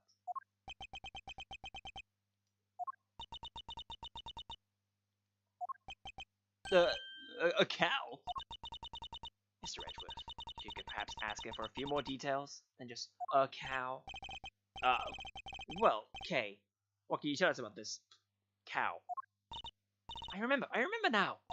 The person in the red raincoat. She had it in her hand. A stuffed cow. I can see so clearly now. Are you sure, Miss Faraday? Are you absolutely so? Yes, yeah, I'm sure. Then this court acknowledges the defendant's latest statements, new testimony. Objection! Have you lost your mind, Verity? We can't accept testimony like this. Evolve! That's wrong. With all due respect, Mr. Chairman, the information pertaining to the criminal possession is new and highly relevant elements. Objection! Need I remind you of the adult state of that memory? No! This simply won't do. Adult? But if we claim her memories unreliable now and then our own argument is weakened, sir. You said it yourself only a few minutes ago, and thanks to the suspected confession, you need not worry yourselves with the fine details, did you? We are going to call the validity of her memories into question. Then we must also call into question the confession on which our entire argument is based. That would be the most advisable course of action. You're right. Proceed as you see fit, then. Thank you, Mr. Chairman. Still in the game. Play by the skin of our teeth and our dick. Only thanks to Jacobelle's intervention. And her dick. So as if she was on our side for a second. But only one brief moment. Oh, Miss Redwood. Stuffed animal. I believe the cow in question is this thing here, Your Honor. We found it in the storeroom, and believe it is yet another auction room. Wait. That's... Huh? Do you know something, Gavelle? No, it's just... not what I imagined. Oh me, oh my. It looked pretty dark on the phone, because I've had the stream running on my phone. I suppose it is rather hard for the victim to have been carrying. I should look over it carefully. Sight back to this by the time you get to the next case, alright? Sight back to this moment. Just for a brief moment. There's a petal on here! It's a cherry blossom petal caught in the fur here. The petals on the raincoat too. And the cherry tree in bloom up on the cream platform. I definitely fear that this was taken outside at some point. Why did the victim want this with this thing? The left horn is missing. This hole. Looks like that's where the horn would have gone. But it doesn't look like stuffing in there. So what is it? Let's take a look at the rest of the toy and see what else we can find. Nothing under the tail. Nothing we can see around here. Let's give you a horn.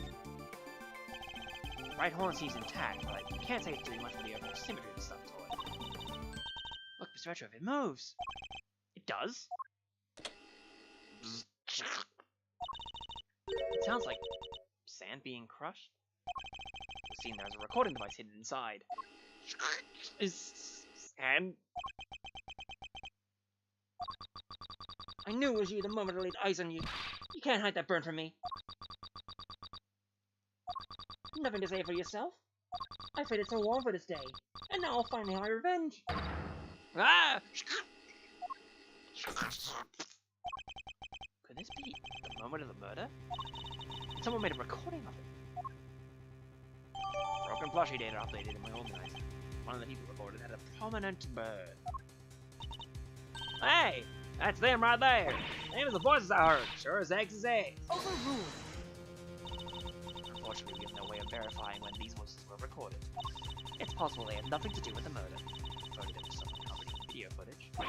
You got bugged in your ears or something, lady? I done told you. Them the voices I heard. And we already know the victim was holding that thing, right? So it's gotta be from where she got. Yes, it's a possibility. But we won't have one word together. We need something more, something credible. We need? Yet again, she seems to be stepping in to help. Stepping in help. Stepping in help. Just Gavel, I think we all know the voices are from the moment of the murder. Consider for a moment the words we heard one of the speakers say. I knew it was you the moment I laid eyes on you. You can't hide that burn from me.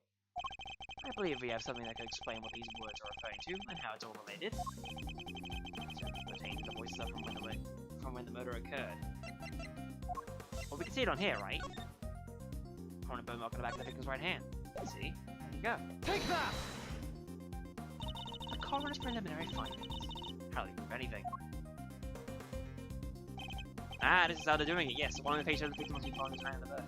So, in the original fan translation, they had to change this up as well. They had to change the point mark. And it was apparently a known point where actually picking like the burn part, hitboxes was really janky for that fan translation.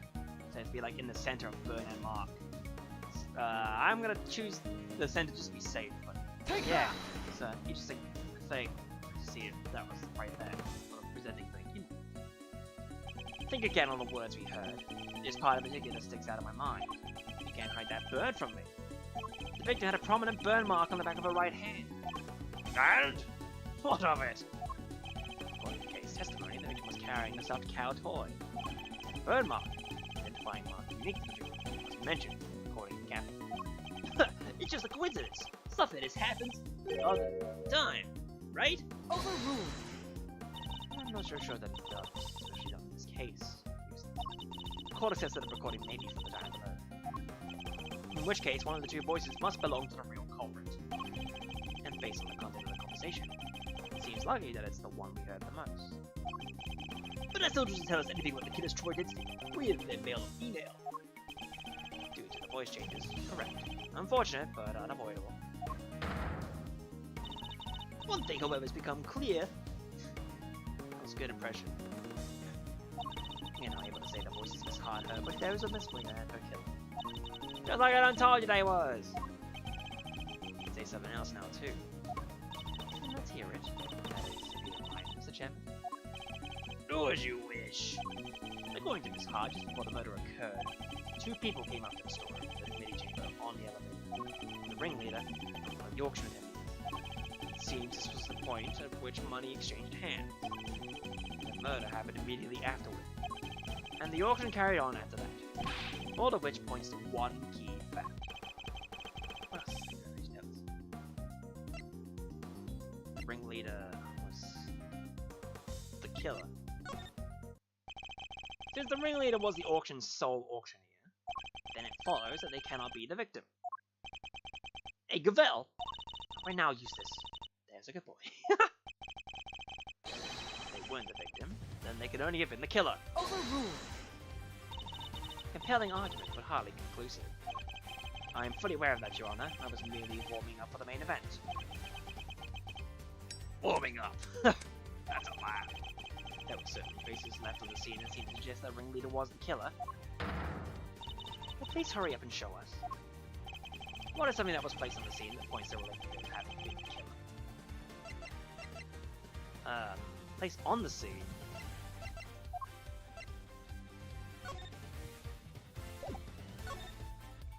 Oh, the only other thing that's with the scene is that the candelabrum? Maybe? Or it could just be the ringleader's appearance? I don't know. Take that! It's one of them. No, but it clearly shows that the ringleader was though. I don't get it. I suppose it's there, but I'm sure the rest of the room can see what I'm getting. Once I agree with my idiot boy. Oh fuck, how could that be? If ringleader was the killer, there's something they would have wanted to hide. It's just that. So, which was to believe the assertion that the ringleader was the killer, you will need to see some evidence to that effect.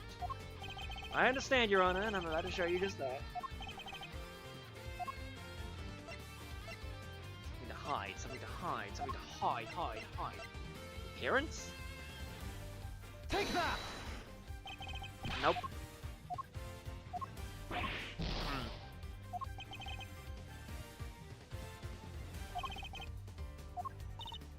A burn mark. Maybe? No. It's not yet.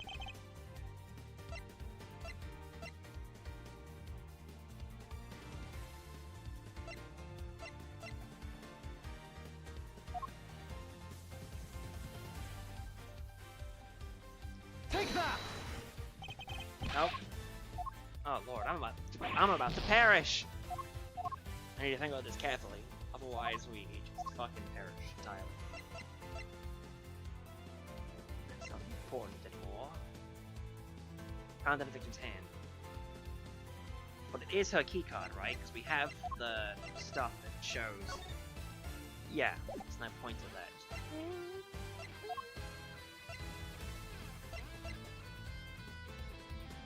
Placed on the scene.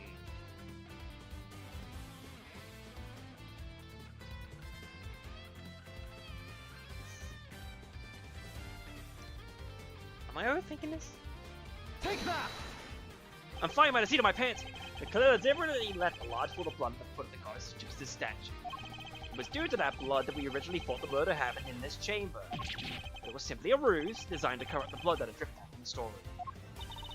In order to conceal the existence of the underground auction, correct? Correct. If the culprit had nothing to do with the auction, they would have had no reason to cover up that blood. Which further supports the theory that the ringleader and the killer were one and the same. And as it is the ringleader, do anyone you'd like to name? The auction is always held in this committee chamber, with its storeroom located just overhead. So at the very least, we know the murderous had some connection to the committee. Yes. And you suspect me, correct? As the committee's most powerful member, that should hardly a surprise, right? Objection! You're a fine prosecutor. That much I'll give you. But as I think I may have mentioned already, you're also hopelessly naive.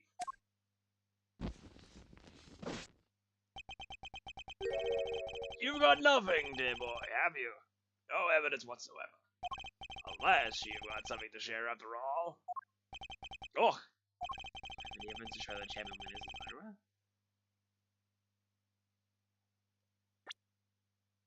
Ah, piss.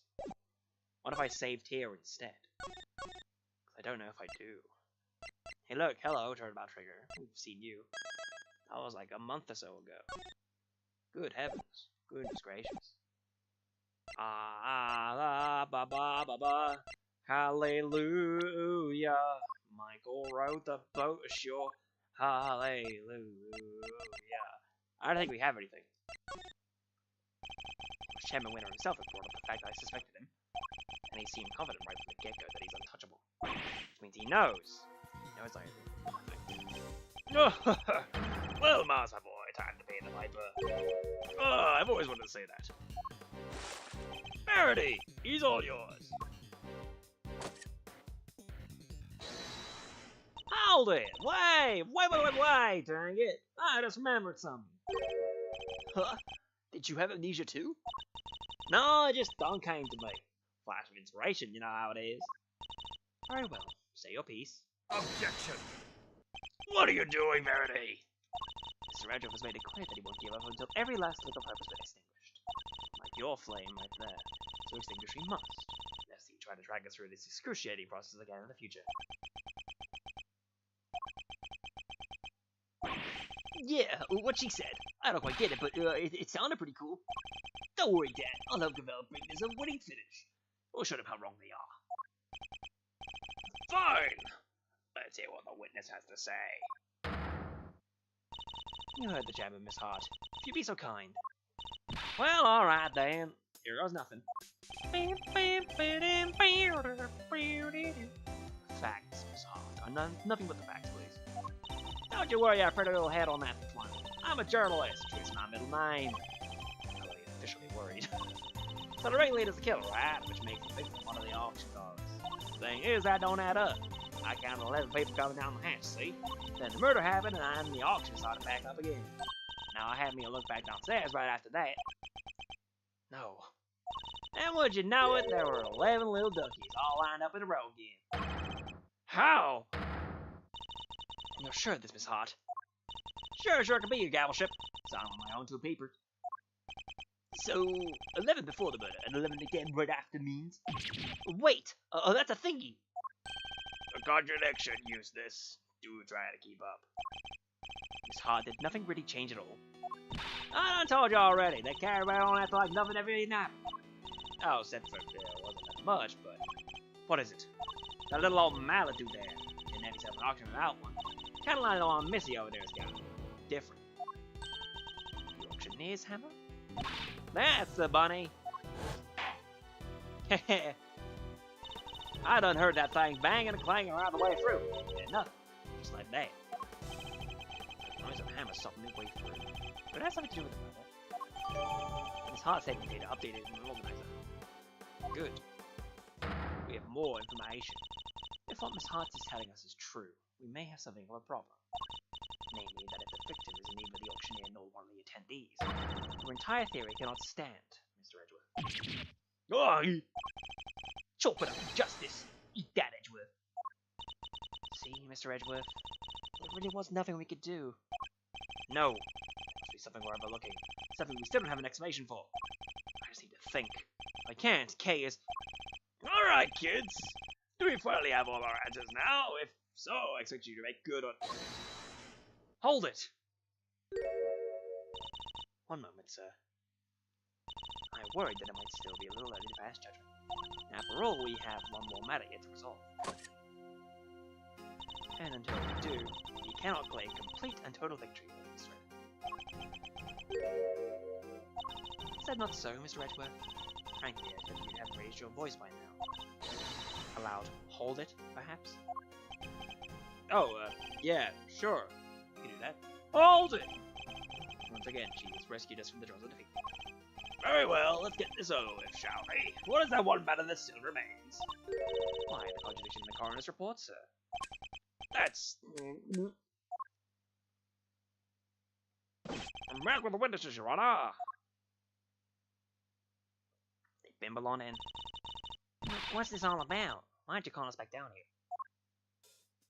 Did somebody suddenly fall ill? I'll have a press ready in 2 shakes of... Ah! This better be good if somebody else dropped dead.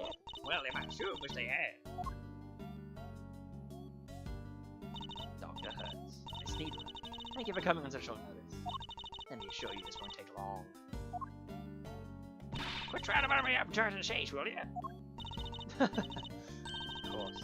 We summoned you here to confer on something. What's your Chappelle up to? What does her hit knick-knacky do there? Dr. Hertz, this court's asked that you provide the unabridged truth regarding the following. Do you still stand by your preliminary findings? Can you vouch for their complete and total accuracy? Grandma don't make mistakes. Neither. That's strange.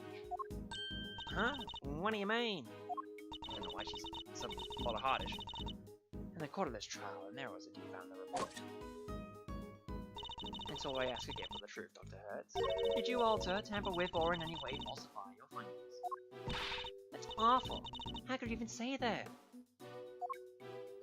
What are you asking me for? Why the heck would I want to do that?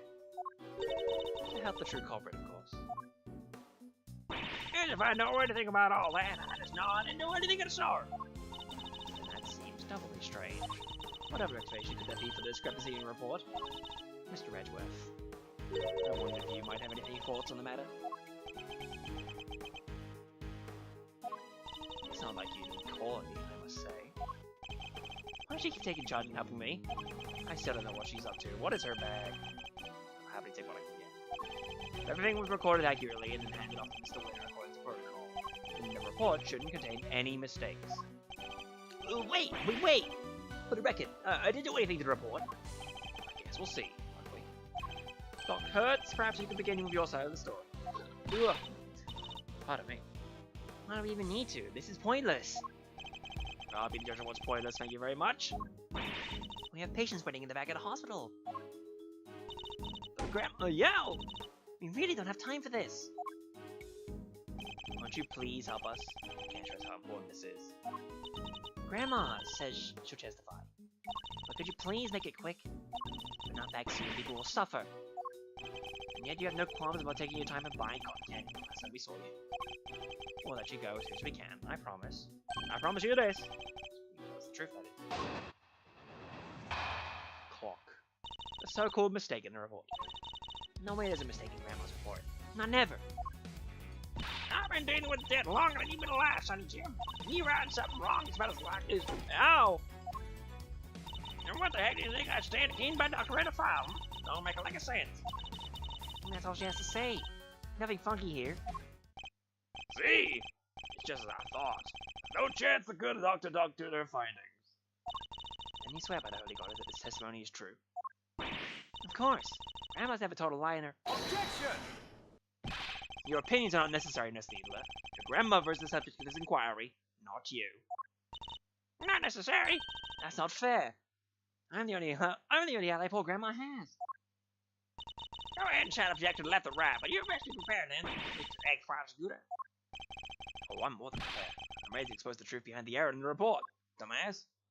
There's no mistake in my report. There ain't no mistakes. Not in the least. Okay. 151, the last time was at 50 or so it's been an hour. Let's go ahead and head back to the living room. The waiting room of the hospital, so to speak. And we'll return with the rest of this testimonial in a bit. So, intermission time, everybody. Have a time, grab your shit, wherever needs may be. Pips.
a drumstick took a bit to eat.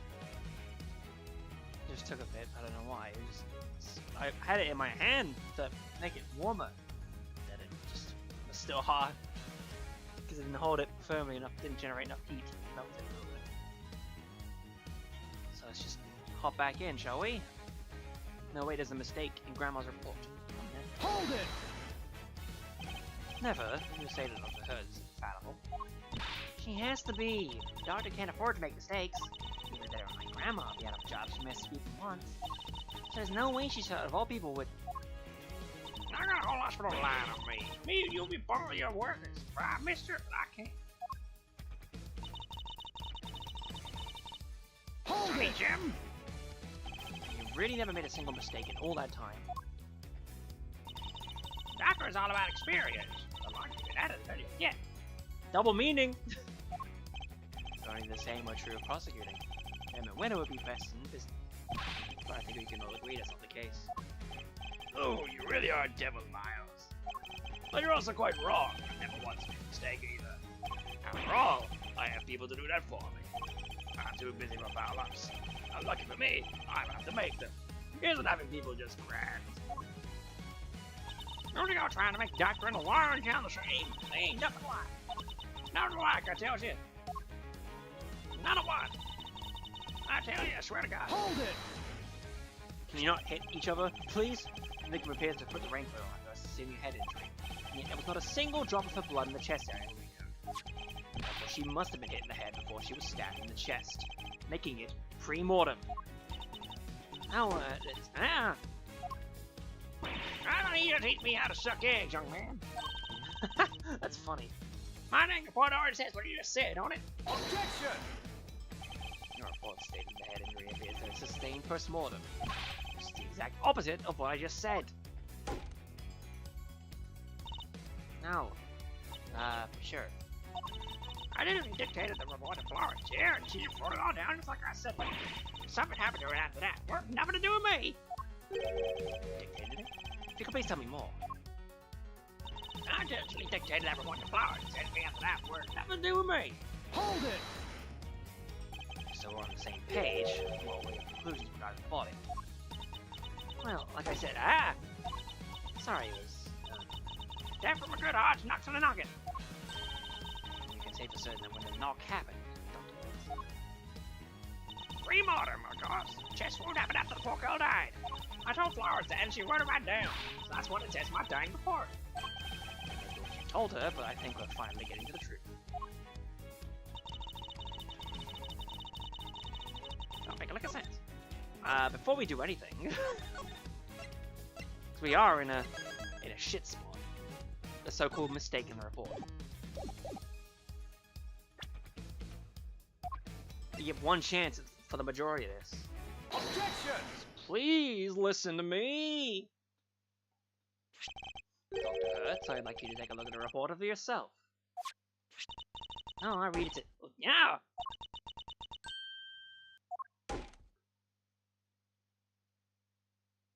This ain't what I said. This ain't what I said at all. What? What do you mean exactly? You mean exactly? Smack? I don't know. But I can't say that.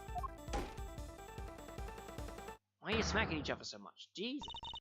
Miss Needler, if you're attempting to bury Dr. Hertz is true, I will gladly hear her confession myself on behalf of the Goddess of Justice. Dr. Hertz seems to be telling Judge Gavelle something in private. What? I see. Very well, allow me to relay to everyone what you have just told me. Ain't no doubt about what I said. I dictated my findings to Florence just like I told you I did. The fuddle-headed young thing must have wrote it down wrong or something. Wow, that was a great impression. Yeah, so was it really necessary? So in summary, there was an error in the report. It was all because of you, Nurse Needler.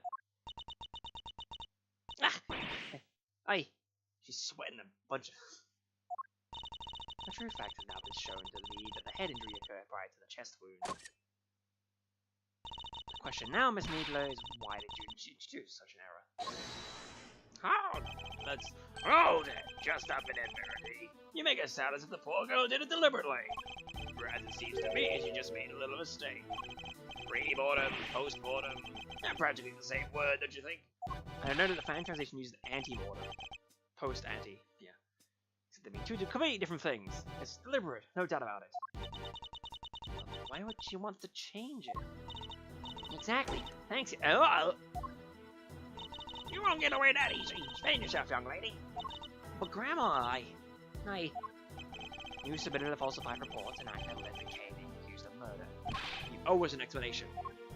I can't. I can't tell you. I don't want to again. This is really rather unpleasant, don't you think? Getting it up on this poor, considerate girl who's only looking after her grandmother. She has nothing to do with anything. She's only made one tiny mistake. So why not leave it there? Objection! You'd like that, wouldn't you? Because the only person in her testimony would hurt is you. Oh, what love do you mean, my boy? Seeing as you're now a de facto prosecutor, you're going to need to explain yourself a bit better than that. I'd be happy to. I'll even spell it out for you. F-U-C-K. This role in the crime is very important because she's a co-conspirator. Just need the document report in order to cover her accomplice. Like, ow! Oh, so she's a co-conspirator. This innocent young thing. Do show your grounds for making such a wild accusation, dear boy. Murder couldn't have been committed by one person working on their own. Without at least two people, it would have been possible to maintain attendee numbers. If the auctioneer was the murderer, and the victim was one of the attendees, the fact that the witness testified there being 11 attendees even after the murder doesn't make sense. Hey, watch it! Y'all gotta call my good word in the question now, too? That's not what I meant, Miss Hart. In fact, it's quite the opposite. I'm taking you at your word. That must be a co-conspirator. I know it's hard, my boy. But sometimes you just have to accept that you're wrong. Objection!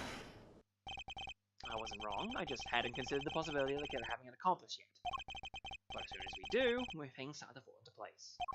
To get its accomplice returned to the auction room in place of the victim, there would indeed have been an 11 attendees both before and after the murder.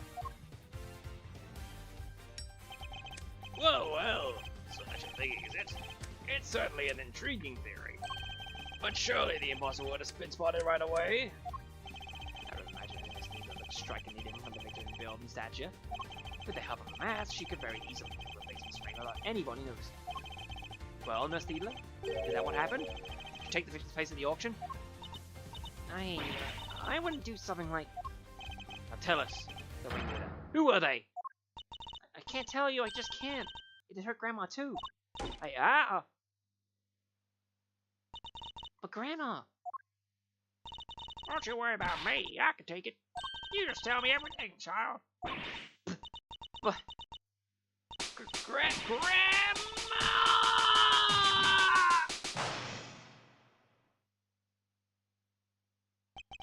So I was right. She was an accomplice. And she ruined her grandma's haircut. How could she? Sorry, I have to take a drink of my Fanta Lemon after my Monster Ultra. You like lemon? Oh, Jesus, there's all the air coming up. I'm sorry. That's disgusting. Miss Needler, why? Well, Miss Needler, can you explain yourself? Yes. Huh? Oh, thank you, Grandma, but I'm alright. I confess it. I changed places with Miss Ring. So you meant that you were working with the ringleader? Yeah, I was helping them. I don't know how, but they found out Miss Ring was going to attack them. I was going to be attacked by the victim. And they seemed pretty sure it was going to happen that night, so they made a counterplan. They wanted to strike first, and they wanted me to help them. I was told to go to the storeroom before the auction began and wait there. Hold it! Now hold on right there, Missy. I didn't see nothing in my eyes don't lie. If you'd have been there from before the auction, I would have bumped in right into you. I was there the whole way through, and you weren't there for a bit of it. I'm not lying. Well, that's easy for you to say. But you were lying about altering that report only a few minutes ago. Objection! Oh, God. I think we're all well aware of the number of potential hiding places in that storeroom. Are we? Where exactly are you trying to say our friend the nurse was hiding, huh? Miss Needler hid there while she was waiting in the storeroom. The only hiding place that we have in evidence. Take that! She hid inside this closed box. Oh, she did she?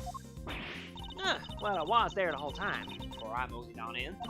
Like I done told y'all, I had them chains around.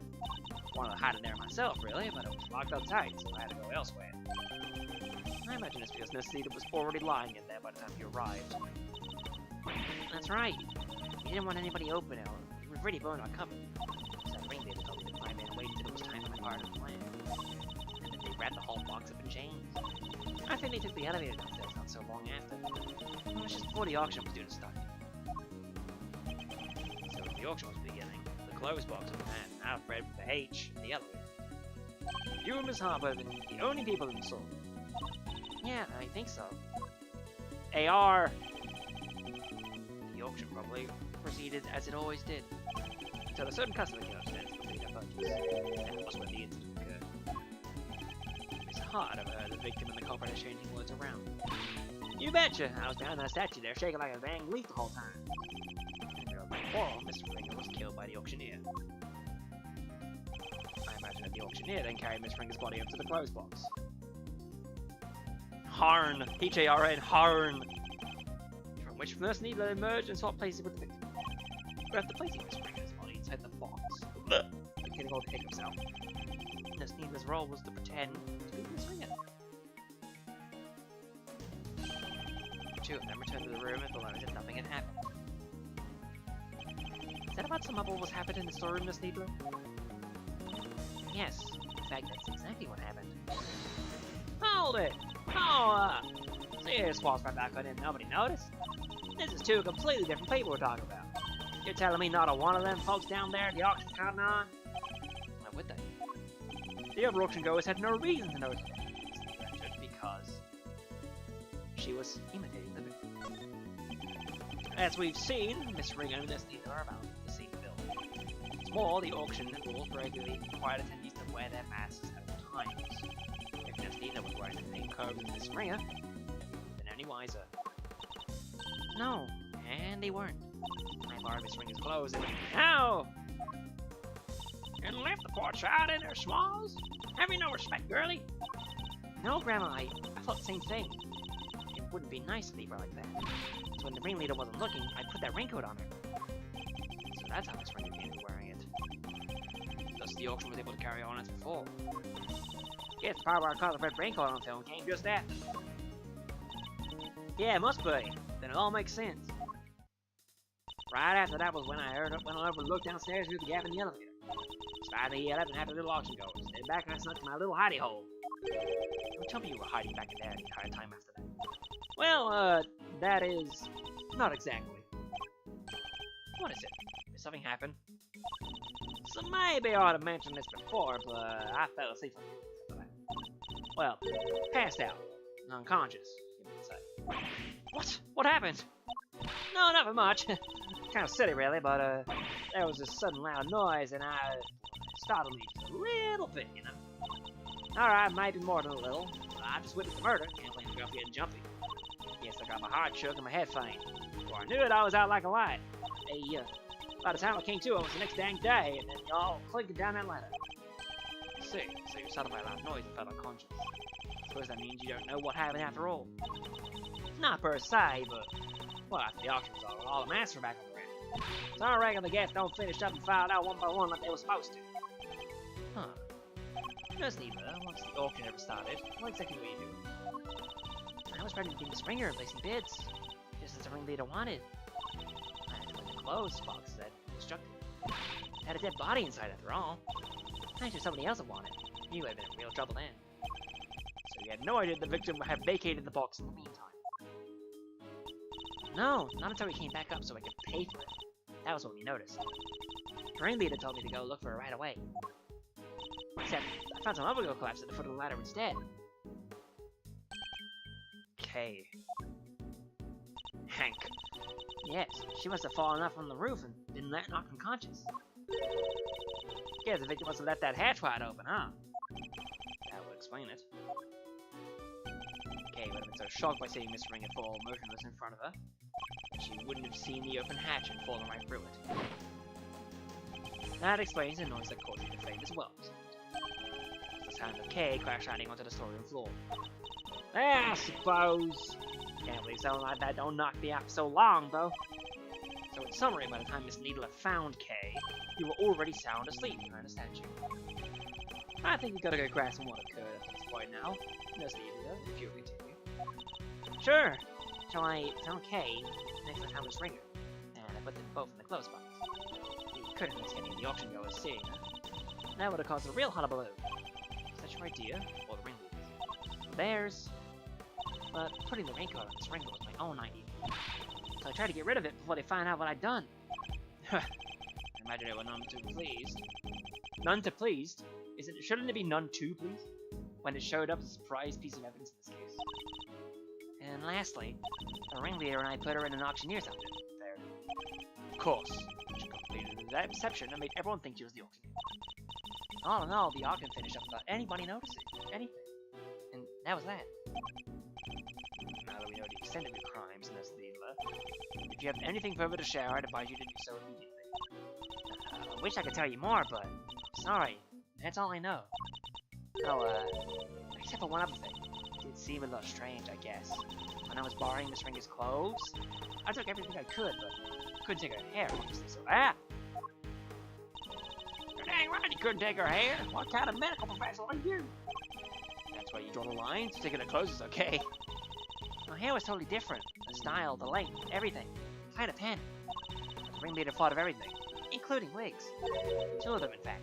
That was a straight one and a wavy one, both stashed in the clothes box. 2 wigs? But why? Right? I wanted that too. I thought maybe they were great, so I changed up the style. Anyway, I took the straight one. That was the one that matched her hair on the day. Leaving the wavy wig in the box. Need the description of how she sought places with Rosie Ringer. Add it to the organizer. And that's everything you know. There's nothing else you're forgetting? No. Huh? No, really, Grandma, that's everything. And I take it that you really have no idea who the ringleader might be. Sorry. I only know that they were in charge of the auction. I didn't see them without their mask on. And they were pretty careful to keep their identity a secret from everyone. Ah! You can't get something concrete on them. Well, Miles, are we about done? You've proven that us is part of the murder plot, but sadly for you, it doesn't change a whole lot. Because it does nothing to prove that Kay Faraday isn't the ringleader. And justice might prevail. You can't change the law, even for your sake. Flick. Is this it? Am I not going to be able to save Kay? Objection! Whoop. Francisca, what are you doing here? As I told you before, Miles Edgeworth, where the cases leads, I follow. Dedication is an inspiration to us all. But don't go getting the wrong idea, little brother. I'm only here to deliver the truth regarding the suspect.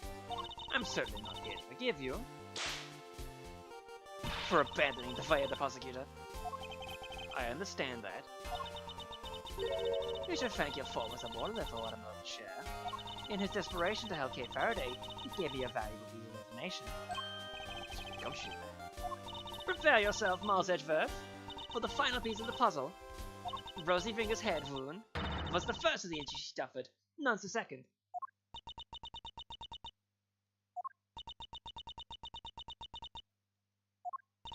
Phil? Someone say something! Yes, there's no easy way to say this, Francisca, but we already proved that ourselves. You fought, mate? Yes, just a few minutes ago! But why didn't you say so sooner? Didn't exactly give us a chance to. And? I suppose you know about the murder weapon too. No, not yet. Ha! Good! Then listen up. The victim was struck on the head with a blunt object bearing a circular surface, and the wounds on the chest were actually inflicted post-mortem. The circular surface. Objection! And you're certain of that, I assume? Your sources are above board? 2 trusted medical professionals reached the same conclusion independently. You couldn't ask for more. Objection! That's certainly good to know. Unfortunately, you're overstepping the bounds. Objection! Of what? I am the prosecutor in charge of Interpol's investigation into the underground auction. And since murder occurred during that auction, it would be negligent of me not to pursue leads pertaining to real 85. Especially the victim. Oh my. You've really become quite the force to be reckoned with, haven't you, my dear? And all parties that are in agreement, the victim died from a blow to the head. Autopsy report data updated, finally. The updated autopsy report at last. I knocked my headphones! Sadly, the murder weapon itself has yet to be identified. Based on the shape, I might have an idea or two. But guys, I didn't turn up any other weapon during my investigation. And yet one only needs to think about the setting and auctioneer's tools, and the answer should be obvious. An object with a circular surface is used in an auction. What else are you talking about? I tempted to say Judge Gavel's hammer, but that would kill me. So an auctioneer's hammer. What would an auctioneer have readily at hand? An auctioneer's hammer, of course. But we never found one of those! If the auctioneer was indeed the killer, he does seem like a candidate for the murder weapon. The evidence to support your theory, it remains nothing more than that. Oh, I had just the evidence you need right here. This piece of evidence strongly suggests that the auctioneer's hammer was the murder weapon. Miss Hart's statement. The sound of the auction gavel could not be heard afterwards. Miss Hart told us something very important on the auction night the murder occurred. She said that the very prominent sound of the auctioneer's hammer could no longer be heard. Now why would that be? I'll tell you why. It was being used in a murder and was covered in the victim's blood. It would need to be disposed of. Isn't that right, Chairman Winner? I'll have our people look into this right away. Oh, you really are like a dog with a bone, aren't you, dear boy? But if you can't dedicate yourself to a cause when you're young, when can you, huh? Seems very confident we'll never find it. Very well, a search for the murder weapon will be conducted. In the meantime, this court is in recess. Woo, to be continued! Let's go! Because I'm feeling like I'm running and I'm feeling like I gotta get awakened. Okay. So we've dealt with all of that shebang. But thankfully, this should hopefully heal us up a bit. Latter, a formal accusation. Of whom? Look at fucking Excelsius up there in the chair, like a dumbass. And all the other fellas just looking side to side. Stare at them side to side for a bit. Take a drink. Get in on this.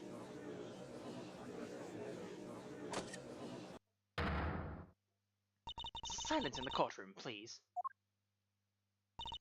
Miss Von Karma, if you'd be so kind as to update us on the progress of the search. It's not good news, I'm afraid. The entire big building has been searched from top to bottom, and no auctioneer's hammer was found anywhere. Oh, God! That is bad news indeed. Then we have no choice but to move ahead with the verdict. Such terrible shame. But I suppose it would be a fool to have left the murder weapon behind. It's certainly not what I'd expect from a first-rate criminal mind. No, there's not enough to work with here. We can't carry this on any further on our own. Yes, it really is a tragedy, but such is life, I suppose. I was just thinking back over the defendants I've made plea deals with over the years. People who poured their hearts out to me, who trusted me with every detail of their crimes. And then, when it came to their sentencing, I recommend life in prison every time. For every single one. Oh, if only you could see them. Oh, the stupid, dumbfounded looks on their faces. The verdict will now be passed. All present will accept the goddess's word as law. There's nothing more I can do. Kay and I are both without a paddle, Mr. Edgeworth. If only if you had some proof! I never imagined I would be passing judgment on you under such circumstances. The end of the road, huh? By the power vested in me, Excelsius Winner, this court hereby indicts you for your crimes! What? Well, let's call into you, Verity. I submit for the court's consideration the case file of a certain incident, namely the IS-7 incident, a murder that took place 18 years ago. What does that file have to do with... Wait, you mean... your late-night visit to the chamber, That was to... Precisely. I came here to retrieve these documents. Though sadly, it would seem that I arrived too early to catch the auction itself. When we spoke about it before, I implied that I had come to retrieve files pertaining to your own case. You'll have to forgive me. That was a ruse to buy myself more time. Case file added to my organizer. Incredible. Well, what the heck are you doing, Gavel? You can't just accuse my daddy. Without popular grounds, it's defamation or deformation. An excellent observation, Eustace. However, you mean defamation. It is. Of course, I had the grounds to make such an accusation. 18 years ago, Mr. Maverick Karma had some details of his body fabricated. Details he was forced to fabricate when the sculpture Hardy Frost's body went missing. My papa? Fabricating information? What is the meaning of this? Ian Seidman, the detective who was assigned the case, did in fact report that the body had gone missing. However, it seems that a certain someone wasn't very pleased with Mr. Karma, and deliberately withheld the information in order to bring him down a few pegs. What? This individual refused to allow anyone to go against their wishes, or to challenge their power, and they're known to go to extreme lengths in order to bring those who identify them to heel. 18 years ago, they were no different. In fact, they even ordered Dr. Hurd to create a fake autopsy report for the IS-7 incident. What? She was responsible for the fake report? Hold it! Wait! You have to understand, Grandma, she's not a bad person. She had to do what she said. She didn't have any choice. He, the person in question, was the chief prosecutor at the time. The chief prosecutor 18 years ago? No. The man who came up with the first penalty of his career. Celsius winner, it was you. Objection! What are you all talking about? My dad would never do something like that. Overruled. I'm sorry, Eustace, but your opinion on the matter is not needed here. You are rendered irrelevant. Well, Chairman Winner, do you have anything to say for yourself? All that nonsense with the body was Manfred's doing. Such a willful boy. And the fake autopsy report. Hilda, how could you? I can't believe you know any kid to do such dishonest things behind my back. Hold it! We could just ask her why she did it. She is standing right over there, after all. Right from the horse's mouth, you see. Wait, Grandma, I can't. She's out. Grandma, I'm sorry. I knew. That's why I... Right, exactly. I didn't everybody would have found out about what you did. They said he was going to charge you if you didn't help with the plan. They said he would... I just had to do what the auctioneer said. So you were coerced into it, were you, Nurse Needler? Just to be clear, the auctioneer was Chairman Winner. I'm sorry, but I honestly don't know. The person forcing me to help them was the auctioneer. And they definitely looked to be about the same build as the chairman. But I never saw their face. Well, there must be something. Any detail, no matter how small, will do. Oh, wait! Their mask didn't cover their whole face! And the part that wasn't covered had a tattoo on it! I remember that much for sure. Also had a tattoo on the part of the face the mask didn't cover. Updated autopsy. Yeah, you know that. A tattoo? Objection! This all sounds very dramatic, but I really don't know what you're talking about. There's no tattoo anywhere on my face. I think I'd know if there was one, wouldn't you? Which means I can't be the ringleader, no matter how much you might want me to be. I only hope you can figure it out who this shameless manipulator might be. Overruled. Your contempt for this decorum is an insult to the goddess. Are you sure it's not you who's feeling insulted here? I'm not the only one who's been trying to bring you to justice. Miss Ringer had been trying too. And I refuse to let her sacrifice be in vain. Young Rosie was looking to take me down, don't you say? But why? I barely knew her. I always had a certain magnetic charm. Never even catching her flick in her eye. You barely knew the victim. Why, I do believe that is a new statement. The goddess demands that you offer your full testimony on the record. Nah, that's how you think this is gonna go, huh? You mean to help me until I finally break? Well, if that's the way you want to play it, then I'm game. I'll destroy you all. Piece by piece. every last one of you. Mr. Edgeworth, please allow me to work with you on this one. I doubt we'll get another chance to put him on the stand. So let's make the most of this opportunity. Of course, Your Honor. I wouldn't have it any other way. Now, Chairman Winner, you will tell this court everything you know about Miss Ringer. Everything I know about Miss Ringer. Young Rosie was a member of the committee, of course. But we never really had any personal interactions. At least, not that I remember. I had no motive to murder that poor girl whatsoever. I have absolutely no idea why she was after me. So you don't mean to accept your part in any of this? Of course he doesn't. He isn't guilty. How could he be? He's my dad. The winner of winners. That's very kind of you, son. But you will need more than mere words if you plan to come for me. Right, you got it. I won't let them pin this on you. I believe in you, Dad. You'll beat Edgeworth. I know you will. Yes, yes, you really are such a sweet, simple child. He really loves his dad, huh? But that's no excuse for him to ignore his father's crimes. I know I wouldn't. No matter how much he respects him. Regardless of their station in life, all criminals will be made to atone for their sins in time. This won't be easy on Mr. Winner. But it has to be done. We can't let his father get away with this. The bottle. Let's double check things over. I mean, this. All this stuff we've seen before, so it's definitely not going to be that. Not important. I mean, that's it. Getting revenge for what happened 12 years ago. Maybe just like the press. Hold it! As a member of the committee, you must at least have been familiar with the face. Sure, but that's about all. I saw her every once in a while. You never really had any personal interactions, at least I remember. Hold it! So you're saying you barely knew the victim at all? That's exactly what I'm saying, my boy. Yes, I never even knew about that birthmark on her hand. You didn't? I mean, well, what's the point? You get to know someone before you know it, they're gone. It's becoming such a painful thing to remember. All that. It's become such a painful thing about others. They are here one day and they're gone the next. Yes, but if you dare to stand up to you, you make me disappear. If you could please add your remark on everything's burned to your testimony, Chairman Winner.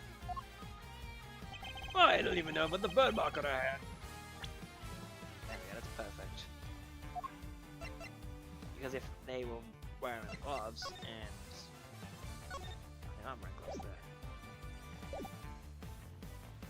Let's press. Hold it! Before I'm sure. Also, yes, we do have full health again. You're sure you didn't know about the birthmark? You really don't let up, do you? I'm not in the habit of memorizing where's a scar on their hand and who doesn't. This wasn't just any old scar. I'd say it's pretty noticeable, in fact. Perhaps in the normal circumstances. Now that I think about it, Miss Ringer did always wear gloves. Truth be told, I wasn't aware of the birthmark until after the incident myself. It was always covered by a pair of gloves. It makes sense, of course. People can be very subconscious about such things. I can only sympathize, being something of a sensitive soul myself. I hope you're not too sensitive to apprehend at the statements you just denied. Although I suppose she was always wearing gloves, perhaps it was behind that bird.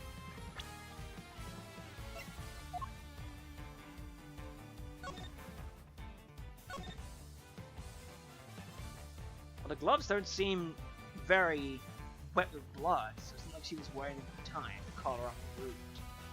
Perhaps? Objection! Nope, incorrect. Jody's piece of evidence completely contradicts your testimony. I don't know, Miles. Any false uses? Beats me. I guess it doesn't. Right, I thought so too. Ah, These two are the worst. Please, Mr. Ringer. It's okay. I'm not about to give up just yet, Kay. I'm going to prove that you're innocent, one way or another. Mr. Edgeworth. Hold it! So you remember her always wearing gloves? I mean, it was something of a trademark of hers, yes. Who knew it was to hide a birthmark? I always imagined it was just a fashion statement. Would your little friend there have something to hide in all those bandages, I wonder? Who, me? No, I don't have anything to hide. You don't? Not even the stony visage of a cold-blooded murderer? Objection! It's not a fucking metaphor, buddy. If anyone here is hiding such a thing, it's you. I suppose your true face is the last thing I do. You never fail to tame, my boy. Go ahead and do your worst. That's why you always wore gloves. That reminds me of something. I should put that for you.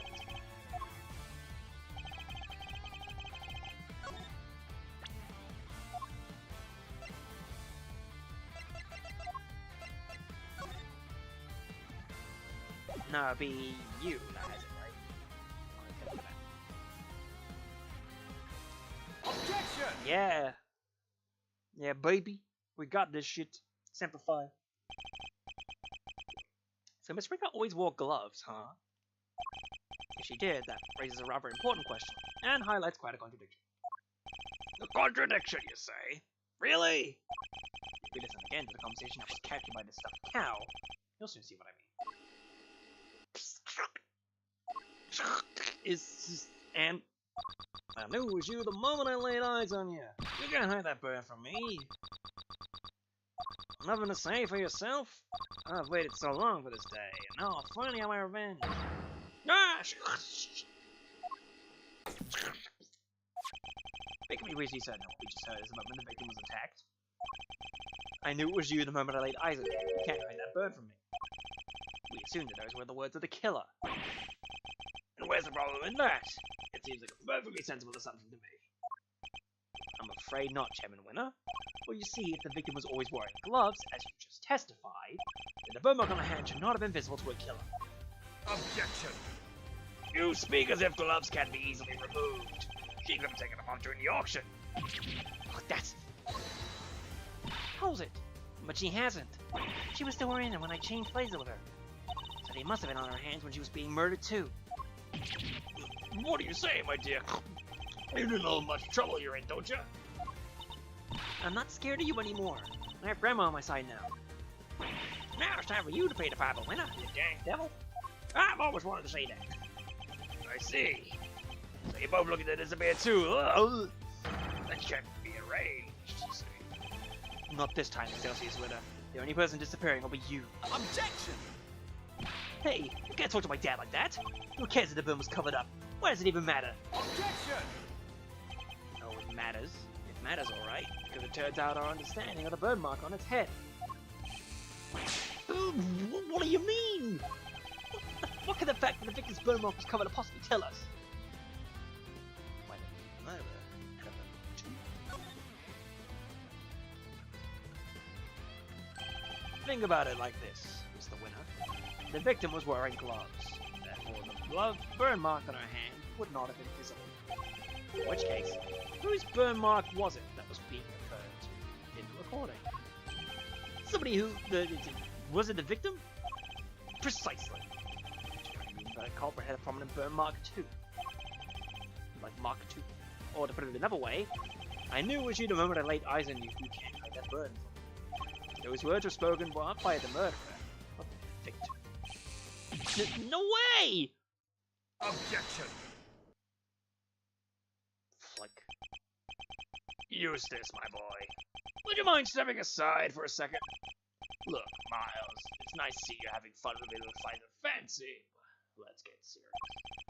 So the murderer had a burn mark now. Really? Where? In theory, it would even take a flight or die depending on your defensive here, I'm afraid. Stop messing around and figure out where the burn mark was, and fast. I wonder where it could have been. Oh, the auction people were wearing disguises, right? Yes, each disguise was different. Yeah, in spite of that, the burn mark was visible to the victim somehow. Which means... Well, shall we? Enlighten us, why don't you? Where was the murderer's burn mark? I assume you have some evidence. It's here, right? Take that! Here is my evidence. The outfit the Brinkley was wearing throughout the auction. Or rather, the outfit you were wearing, Chairman Winner. Oh! And what exactly is that supposed to tell us, Objection! A suit, white gloves, and a mask. This disguise should have covered almost all of your skin. But according to Nurse Neela's testimony, The auctioneer's mask didn't quite cover your entire face. And not only that, she claims to have seen a tattoo on the part that was exposed. Was it a tattoo? Or did she simply mistake a burn mark for one? A burn mark? On the face? Objection! Sorry to interrupt while you're so clearly enjoying yourself, I did. But I regret to inform you, none of the committee members have such a burn. Myself included, of course. But Dad, you... I mean... Eustace! Do you think you can be quiet? Please! You can be foolish on your own time later. Well, you may be annoying to us at the time, Mr. Winner. But on this particular occasion, I'm grateful for your presence. A reaction like that from you, his son, it's as good an indicator of how the truth is like that upon. And it gives me some much-needed confidence boost when it's turning another theory of mine. Who that one unexplained letter belongs to. What's the matter with Mr. Winner? I think he might be in shock. After all, he's usually the last to figure things out. But in this case, it seems to have gotten out all too quickly. He knows his father is indeed the real murderer. He's sad because he knows the truth? So, it's better not to know the truth at all. No, okay, it's what we came here for. It doesn't matter how we get there. The important thing is finding the truth. You yourself told me that once, right when I needed to hear it the most. Now it's time for me to repay the favor, and show you the truth of your innocence. I want to know, too, the truth of what really happened. So please, Mr. Edgeworth, won't you show me? I very much intend to. You don't know when to give up, do you? Where is this burn then? Perhaps you can point it out to me. But you can't, can you? Because there's nowhere to be found. Your evidence that I'm the killer. Just like your evidence that I'm the killer. Your evidence. Yeah, not because you've all your life. You won't find any. Because he's my dad, a winner through and through. Objection! The very best, like no one ever was. I understand, Mr. Winner. I completely understand why you don't want to believe it's true. But if you ignore the truth now, credit for as long as you live. Dad, what do I do?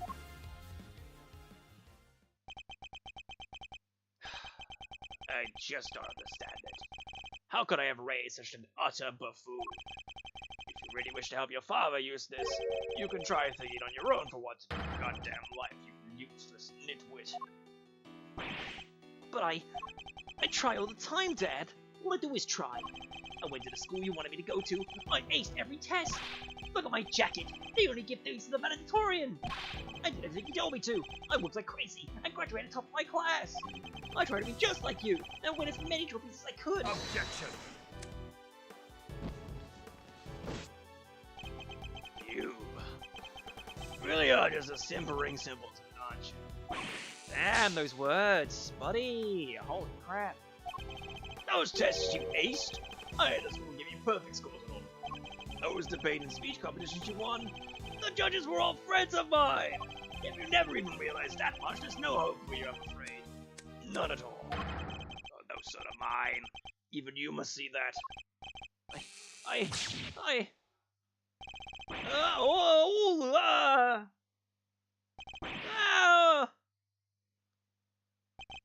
Oh, gone.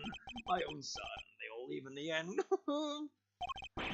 I mean, even when he was trying, he was failing. And he did it all for me. Then he should have tried harder. You're a disgrace. You don't deserve to be a father. And you certainly don't deserve to be a chairman of this committee. Even I feel sorry for the boy now. Oh, Mr. Winner. Explain yourself, Chairman Winner. Just what do you think your son is to treat? Just what do you think your son is to treat him in such a way? An utterly useless pawn sound about right. But you're one to talk verity. You tried to worm your way into my trust by using Eustace too. I cannot deny it. However, I have never thought he was a mere pawn. He may not be a naturally gifted prosecutor, but he tries. In some ways, he tries harder than anybody. That's what I have witnessed during my time with him. Yet you call him useless? How could you? Objection! Because he is verity, my girl. He is utterly incapable of doing anything I ask him. Mr. Edgeworth, I entrust my offering to the goddess to you. That she may use it to call her final judgment upon Excelsius Winner. frog in my throat there, I'm sorry. Thank you, Your Honor, I've been more than ready to do so. Ringleader had a visible burn mark on their face that night. We followed the chairman. The winner is currently hiding that mark somehow. How exactly was he dressed during the auction? That would be the key to solving this case at last. Now then, your answer, please. Which piece of evidence will help us reveal that burn mark on his face? What's going on? TV was trying to make things and cover up words. Well, it would be neither statement. There was two. There's a wig that was straight and one that was hair. You know they're both wigs. Take that! Oh, wig! Recall Nurse Needler's testimony, if you will. That was one thing we never quite resolved. The second wig. The one that wasn't used. I seem to remember it. Wavy? What are you two talking about? Nurse Needler apparently found some very interesting items if you want to swap places with the victim. And what did they have to do with the burn mark? What she found were two wigs. One was intended to make her look more like the victim. But what was the other one for? I don't suppose it was meant to be as a spare. It doesn't take a huge leap of imagination to see the truth here. Compare Chairman Winner's current appearance to that of the ringleaders who subscribe to it. Stop it! Stop staring at me! One very prominent difference presents itself. His face, or rather, lack thereof. What's around it? You mean it wasn't a wig after all? Indeed, not a wig intended to go on the top of the head in any case. It was a fake beard all along, wasn't it, Excelsius Winner?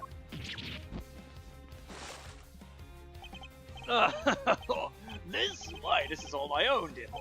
How very unkind of you to suggest something like that. Objection! We saw how your son reacted when he realized the truth, and how he desperately tried to cover for you, even in light of his realization. Yet you still feared he might expose you. So rather than take that risk, you bullied him until he couldn't take it anymore. Because he knew that your beard hides prominent burn mark. Ugh. Ugh. Chairman Winner, I insist that you remove your beard this instant.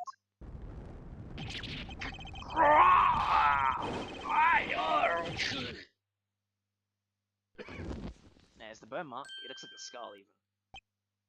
In the fan translation, they added in a few extra lines of dialogues of "it burns, the goggles do nothing." So that's not the case here. It's just one long grarg. There it is. The burn mark. Mr. Edgeworth, for bringing evil to justice before the eyes of the goddess, you have my thanks. Well done, sir. No, thank you. I couldn't have done it without you. Excelsius Winner, in the name of the goddess, I hereby pronounce my verdict. In the matter of the murder of Miss Rosie Ringer, this court finds you guilty. April 6, 9:44 a.m. Early in the morning, early at night. Gotta question what's going on in my life. Oh. Etc. Mr. Edgeworth, I can't thank you enough. You never gave up on me, even when I gave up on myself.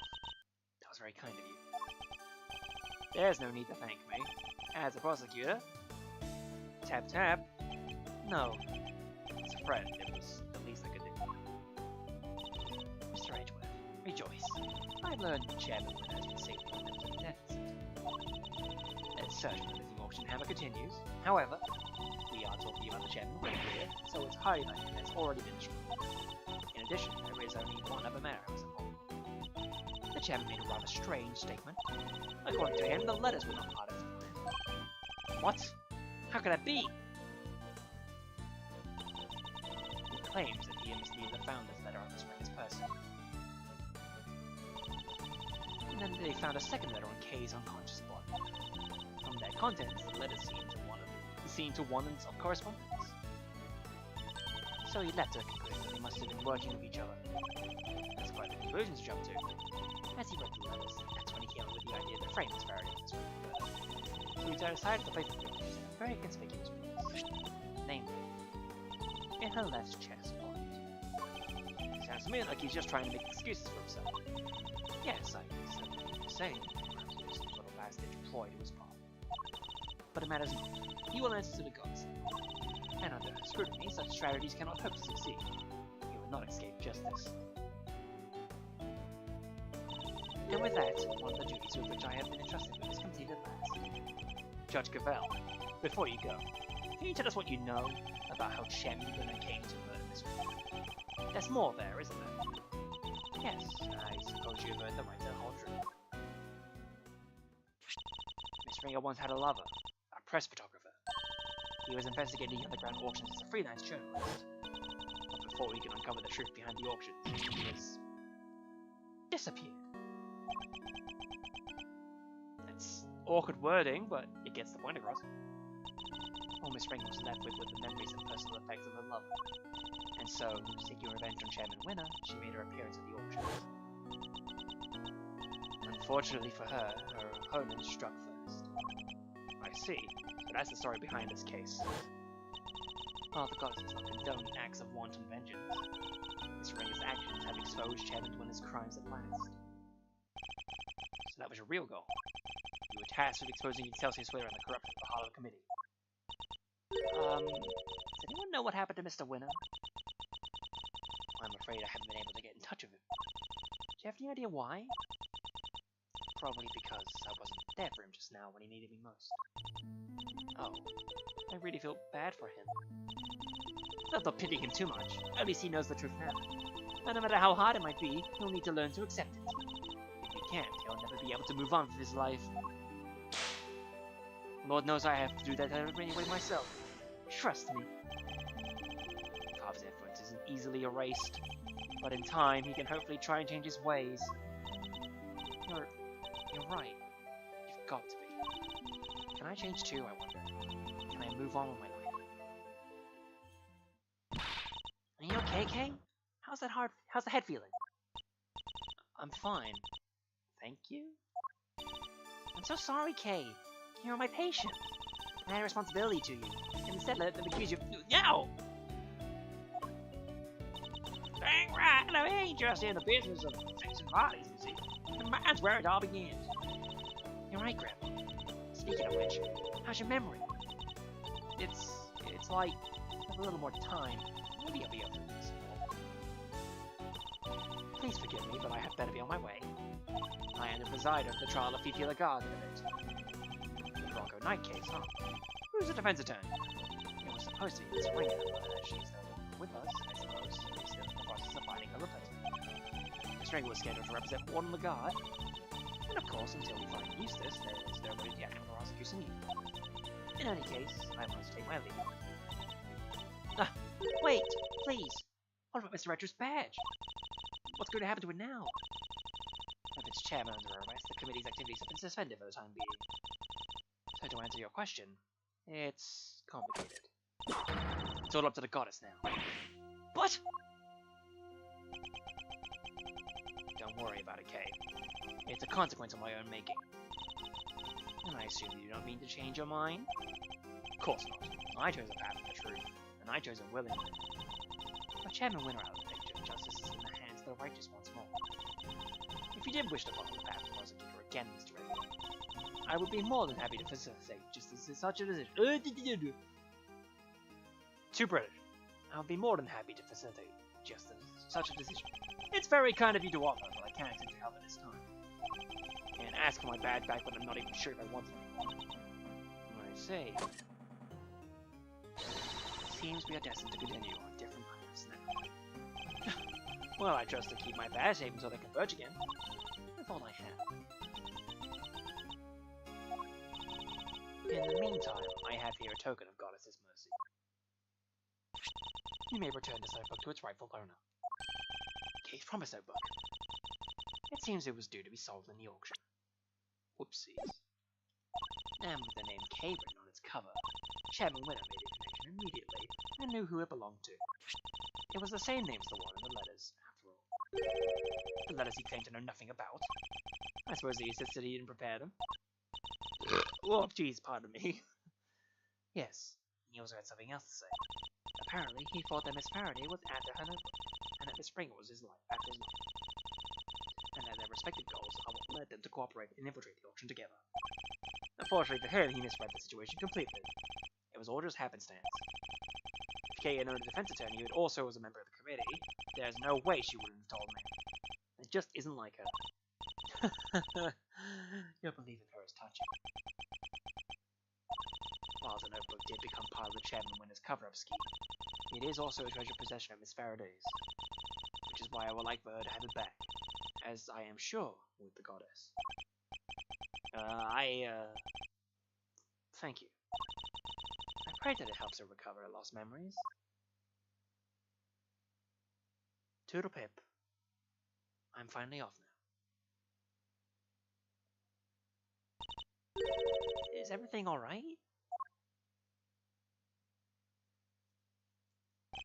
Judge Cavell wanted me to return something important to you.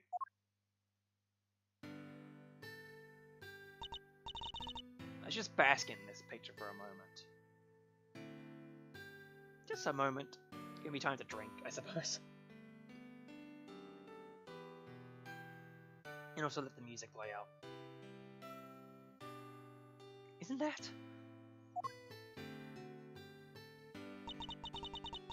Always read people with a smile, even people you don't know. Never cry for strangers. Daddy! I wrote them all down, Daddy! Yeah, I'm gonna keep all my promises and be a real hero when I grow up, just like you. Oh wait! I forgot to write one down. The most important promise of all. Promise number 5. Always try your hardest to learn about things you don't understand. I remember just how you said it, and now I'll never forget it.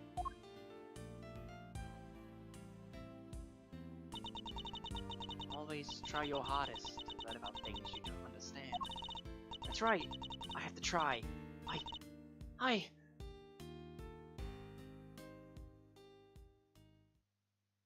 I'm Kay Faraday, the great thief who'll do anything to get a hands on the truth. Second out of Grassio and assistant to Mrs. Redwood.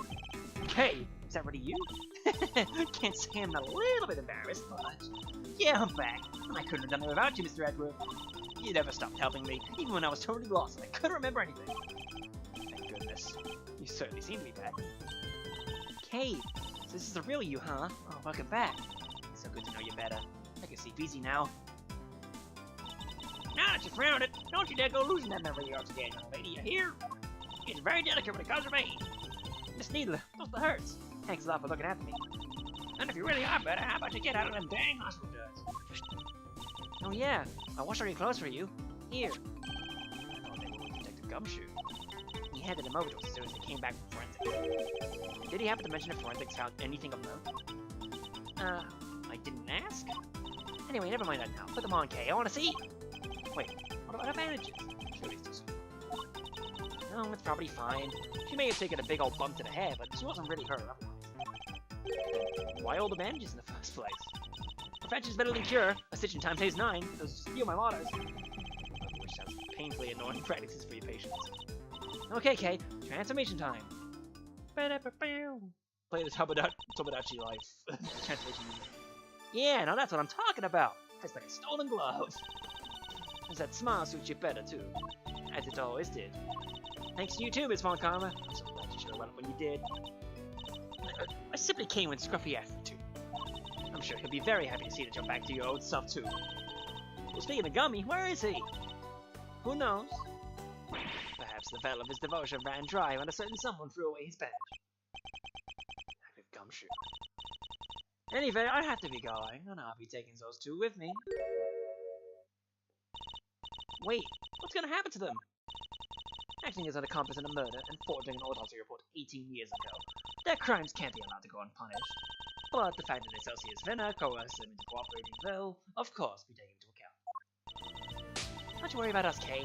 As long as Grandma and me are together, we'll be alright. Take care, Kay Faraday, until we meet again.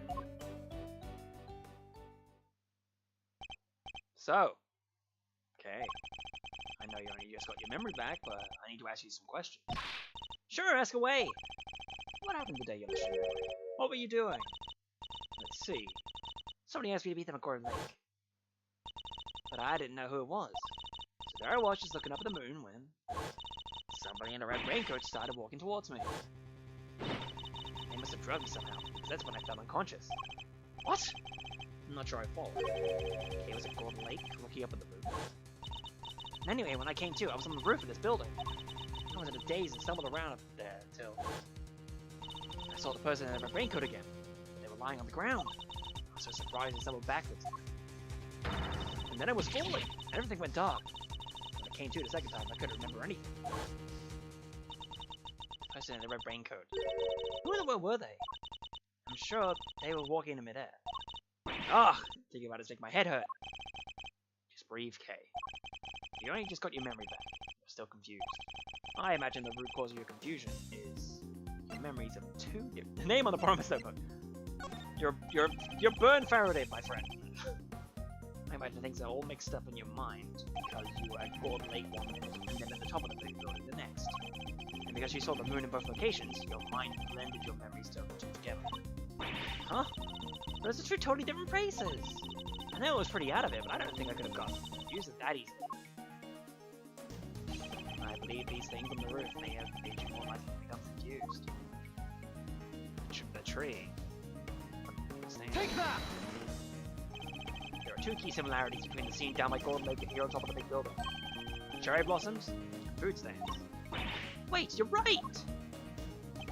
Those similarities are what caused your memories of both places to overlap. The person in the red raincoat wasn't walking in midair. They were walking towards you from across the park. But in your blurry memories, that same sight played out over the viewing platform instead. Oh, the way! Who steals a great thief's memories, huh? That's just cheating! Even still, this doesn't answer the question of who attacked Kay in the park. Was it the person in the red raincoat you saw? Do you hear that? Oh, it sounds like it was coming from up in the storeroom. Come on, let's go take a look. Well, hooey! You smell enough company off! You still here? Lotta, please. Think about your film. Take all this good pictures. 9:53 AM, 51st floor. Storeroom.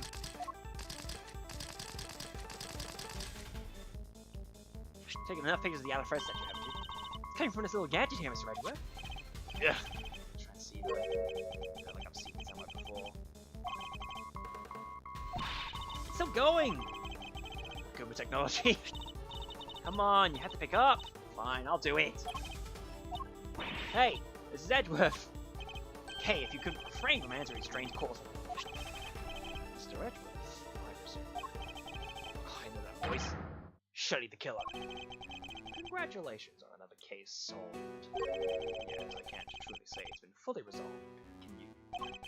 I'm sure you'd noticed by now that there was a mastermind who orchestrated the entire incident.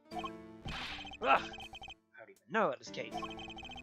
That's not what's important right now, Edgeworth. Let's focus on this individual for the time being, shall we? I haven't even wanting myself as somebody else could. If not, how are we to explain this piece of evidence that proves so damning to Kay's case? No way! An evil mastermind! But who? Who indeed? Perhaps you could share your thoughts? What is the evidence in question? Points that somebody else is involved. Well, the letters, right? Because they haven't been proven to be any of them. Take that! The letter Kay supposedly wrote to the victim. Yeah! I don't ever remember writing that. So who did? Who would repair such a thing? I know I'm not the only one who would like to know. And how do we know it wasn't you? Why would I do a thing like that, huh? I believe the truth will fully come to light in a court of law. Since you've had your badge revoked, that is no longer an option. So how will it all end? I, for one, will be watching on the sidelines with interest. Even as well my badge. Oh, and one last thing. I do hope you won't betray my trust in you. Now, I bid you farewell. What the heck did he mean by the case that has been fully resolved? Why is he so interested in us anyway? Ugh, everything's just one giant ball of mysteries. Seems we've only scratched the surface of this case. But even without my badge, I'm going to carry on doing what I can. However this ends, one thing's for certain. Come what may, I will expose the truth. Achievement! Turnabout Forsaken completed, everybody! Hooray! I knew this one was a shorter one. That was a good 7 hours or so. So still online with how long these things are. Save file number 19, leading to Turnabout for the Ages, as opposed to The Grand Turnabout.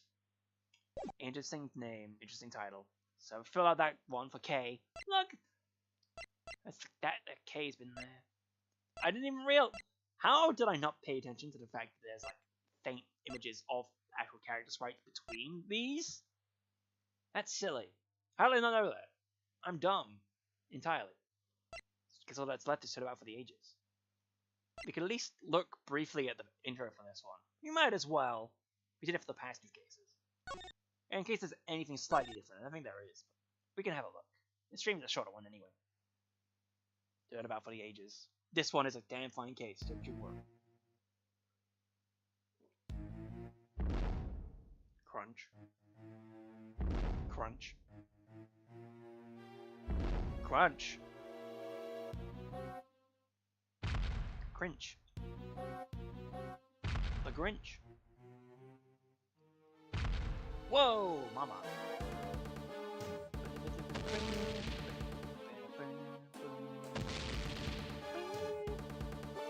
We'll know what this is soon enough. Just you and me. And there's the kid again.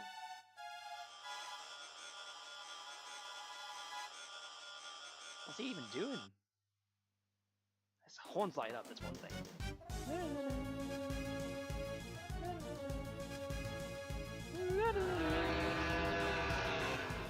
So big, so loud, so vicious. So loud, so angry, so dead. That's literally all you get. I forgot there was no dialogue for this. Oh well, at least it takes place at big building plaza. And in the court record, you had the forged letter on Kay's pin. As well as Kay Faraday and Lotta Hart. She's 25, don't you know? But that's not wrong one. Don't save. Cancel. Back to title. Don't save. Back to title. There we go. We did it! And also new items are unlocked in the gallery, of course. Let's take a peek over. Because of course we have accolades here. We did this, Turnabout Forsaken, which means that Turnabout for the Ages is the last one there. And the well-worn organizer, we're unlocking everything in the gallery. That means I need to beat these two cases as well, in the background. And the last one is, How Could You Sir, which is going to be a very important achievement that I was going to do regardless. Because I know this. 71% of the gallery, starting from, not here, over here. Interesting they had this one as the very first one. Then you have all this, Miles Edgeworth, we can look at his dumbass face. Buddy! We can even do a bit of that. He's a dumbass. None of that. Then we have the full picture of this. We have that, and this picture, and this picture as well. And we got a nice good picture of this. We can look at his fucking thumb. And then K, and that one back again. And of course, character companion, who was added. While we have Franziska, she's the main character. She's very high up there. When I say main character, she's not very prevalent in this game specifically. That one. My. I had to do some of these, you know. It's like I had to swap this and then do that. Add a little of these. And we can... Objection for her. As for the rest, it's gonna be put back here. We have Amnesiac K. So she's way at the back, because she's only here for the one case. She ran away. And Excelsius winner. He's a big old fuckboy. He only just walk around, doesn't really say anything. Except for when he sat down, I guess. Hilda Hertz and Florence Needler. You can watch them That's kinda silly.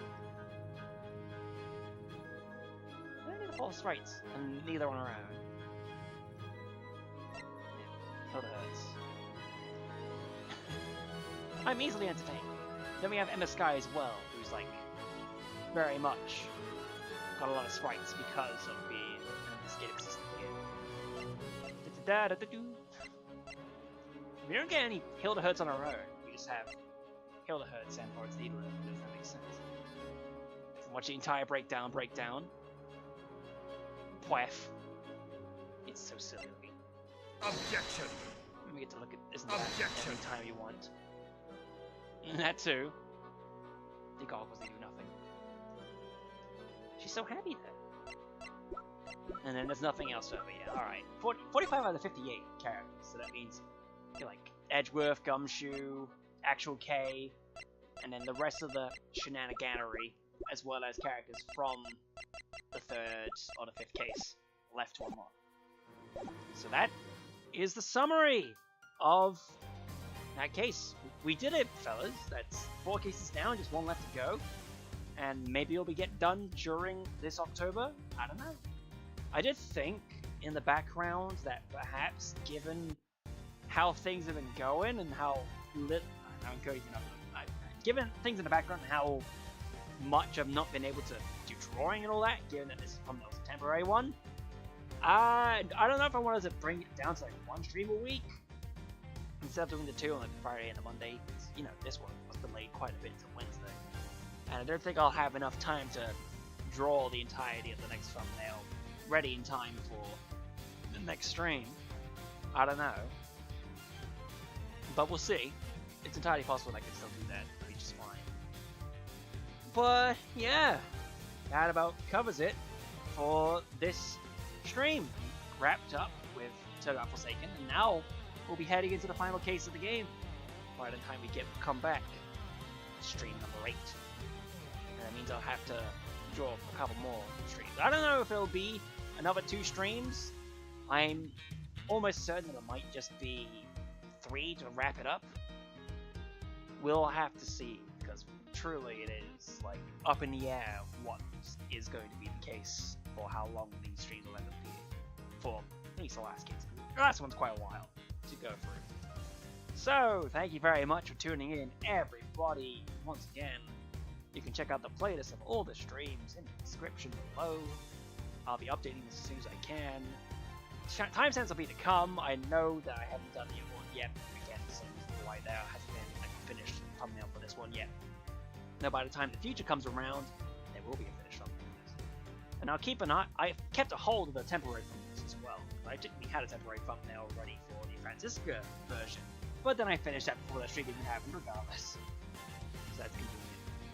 So yeah, I will see you all.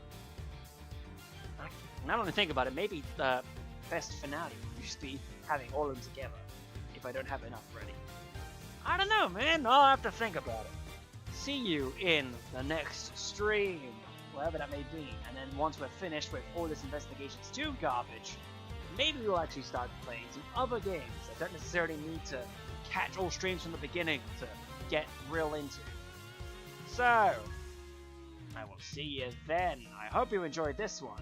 And take care and enjoy your October. It's already deep into it. We'll be continuing forward from there. See you, everybody.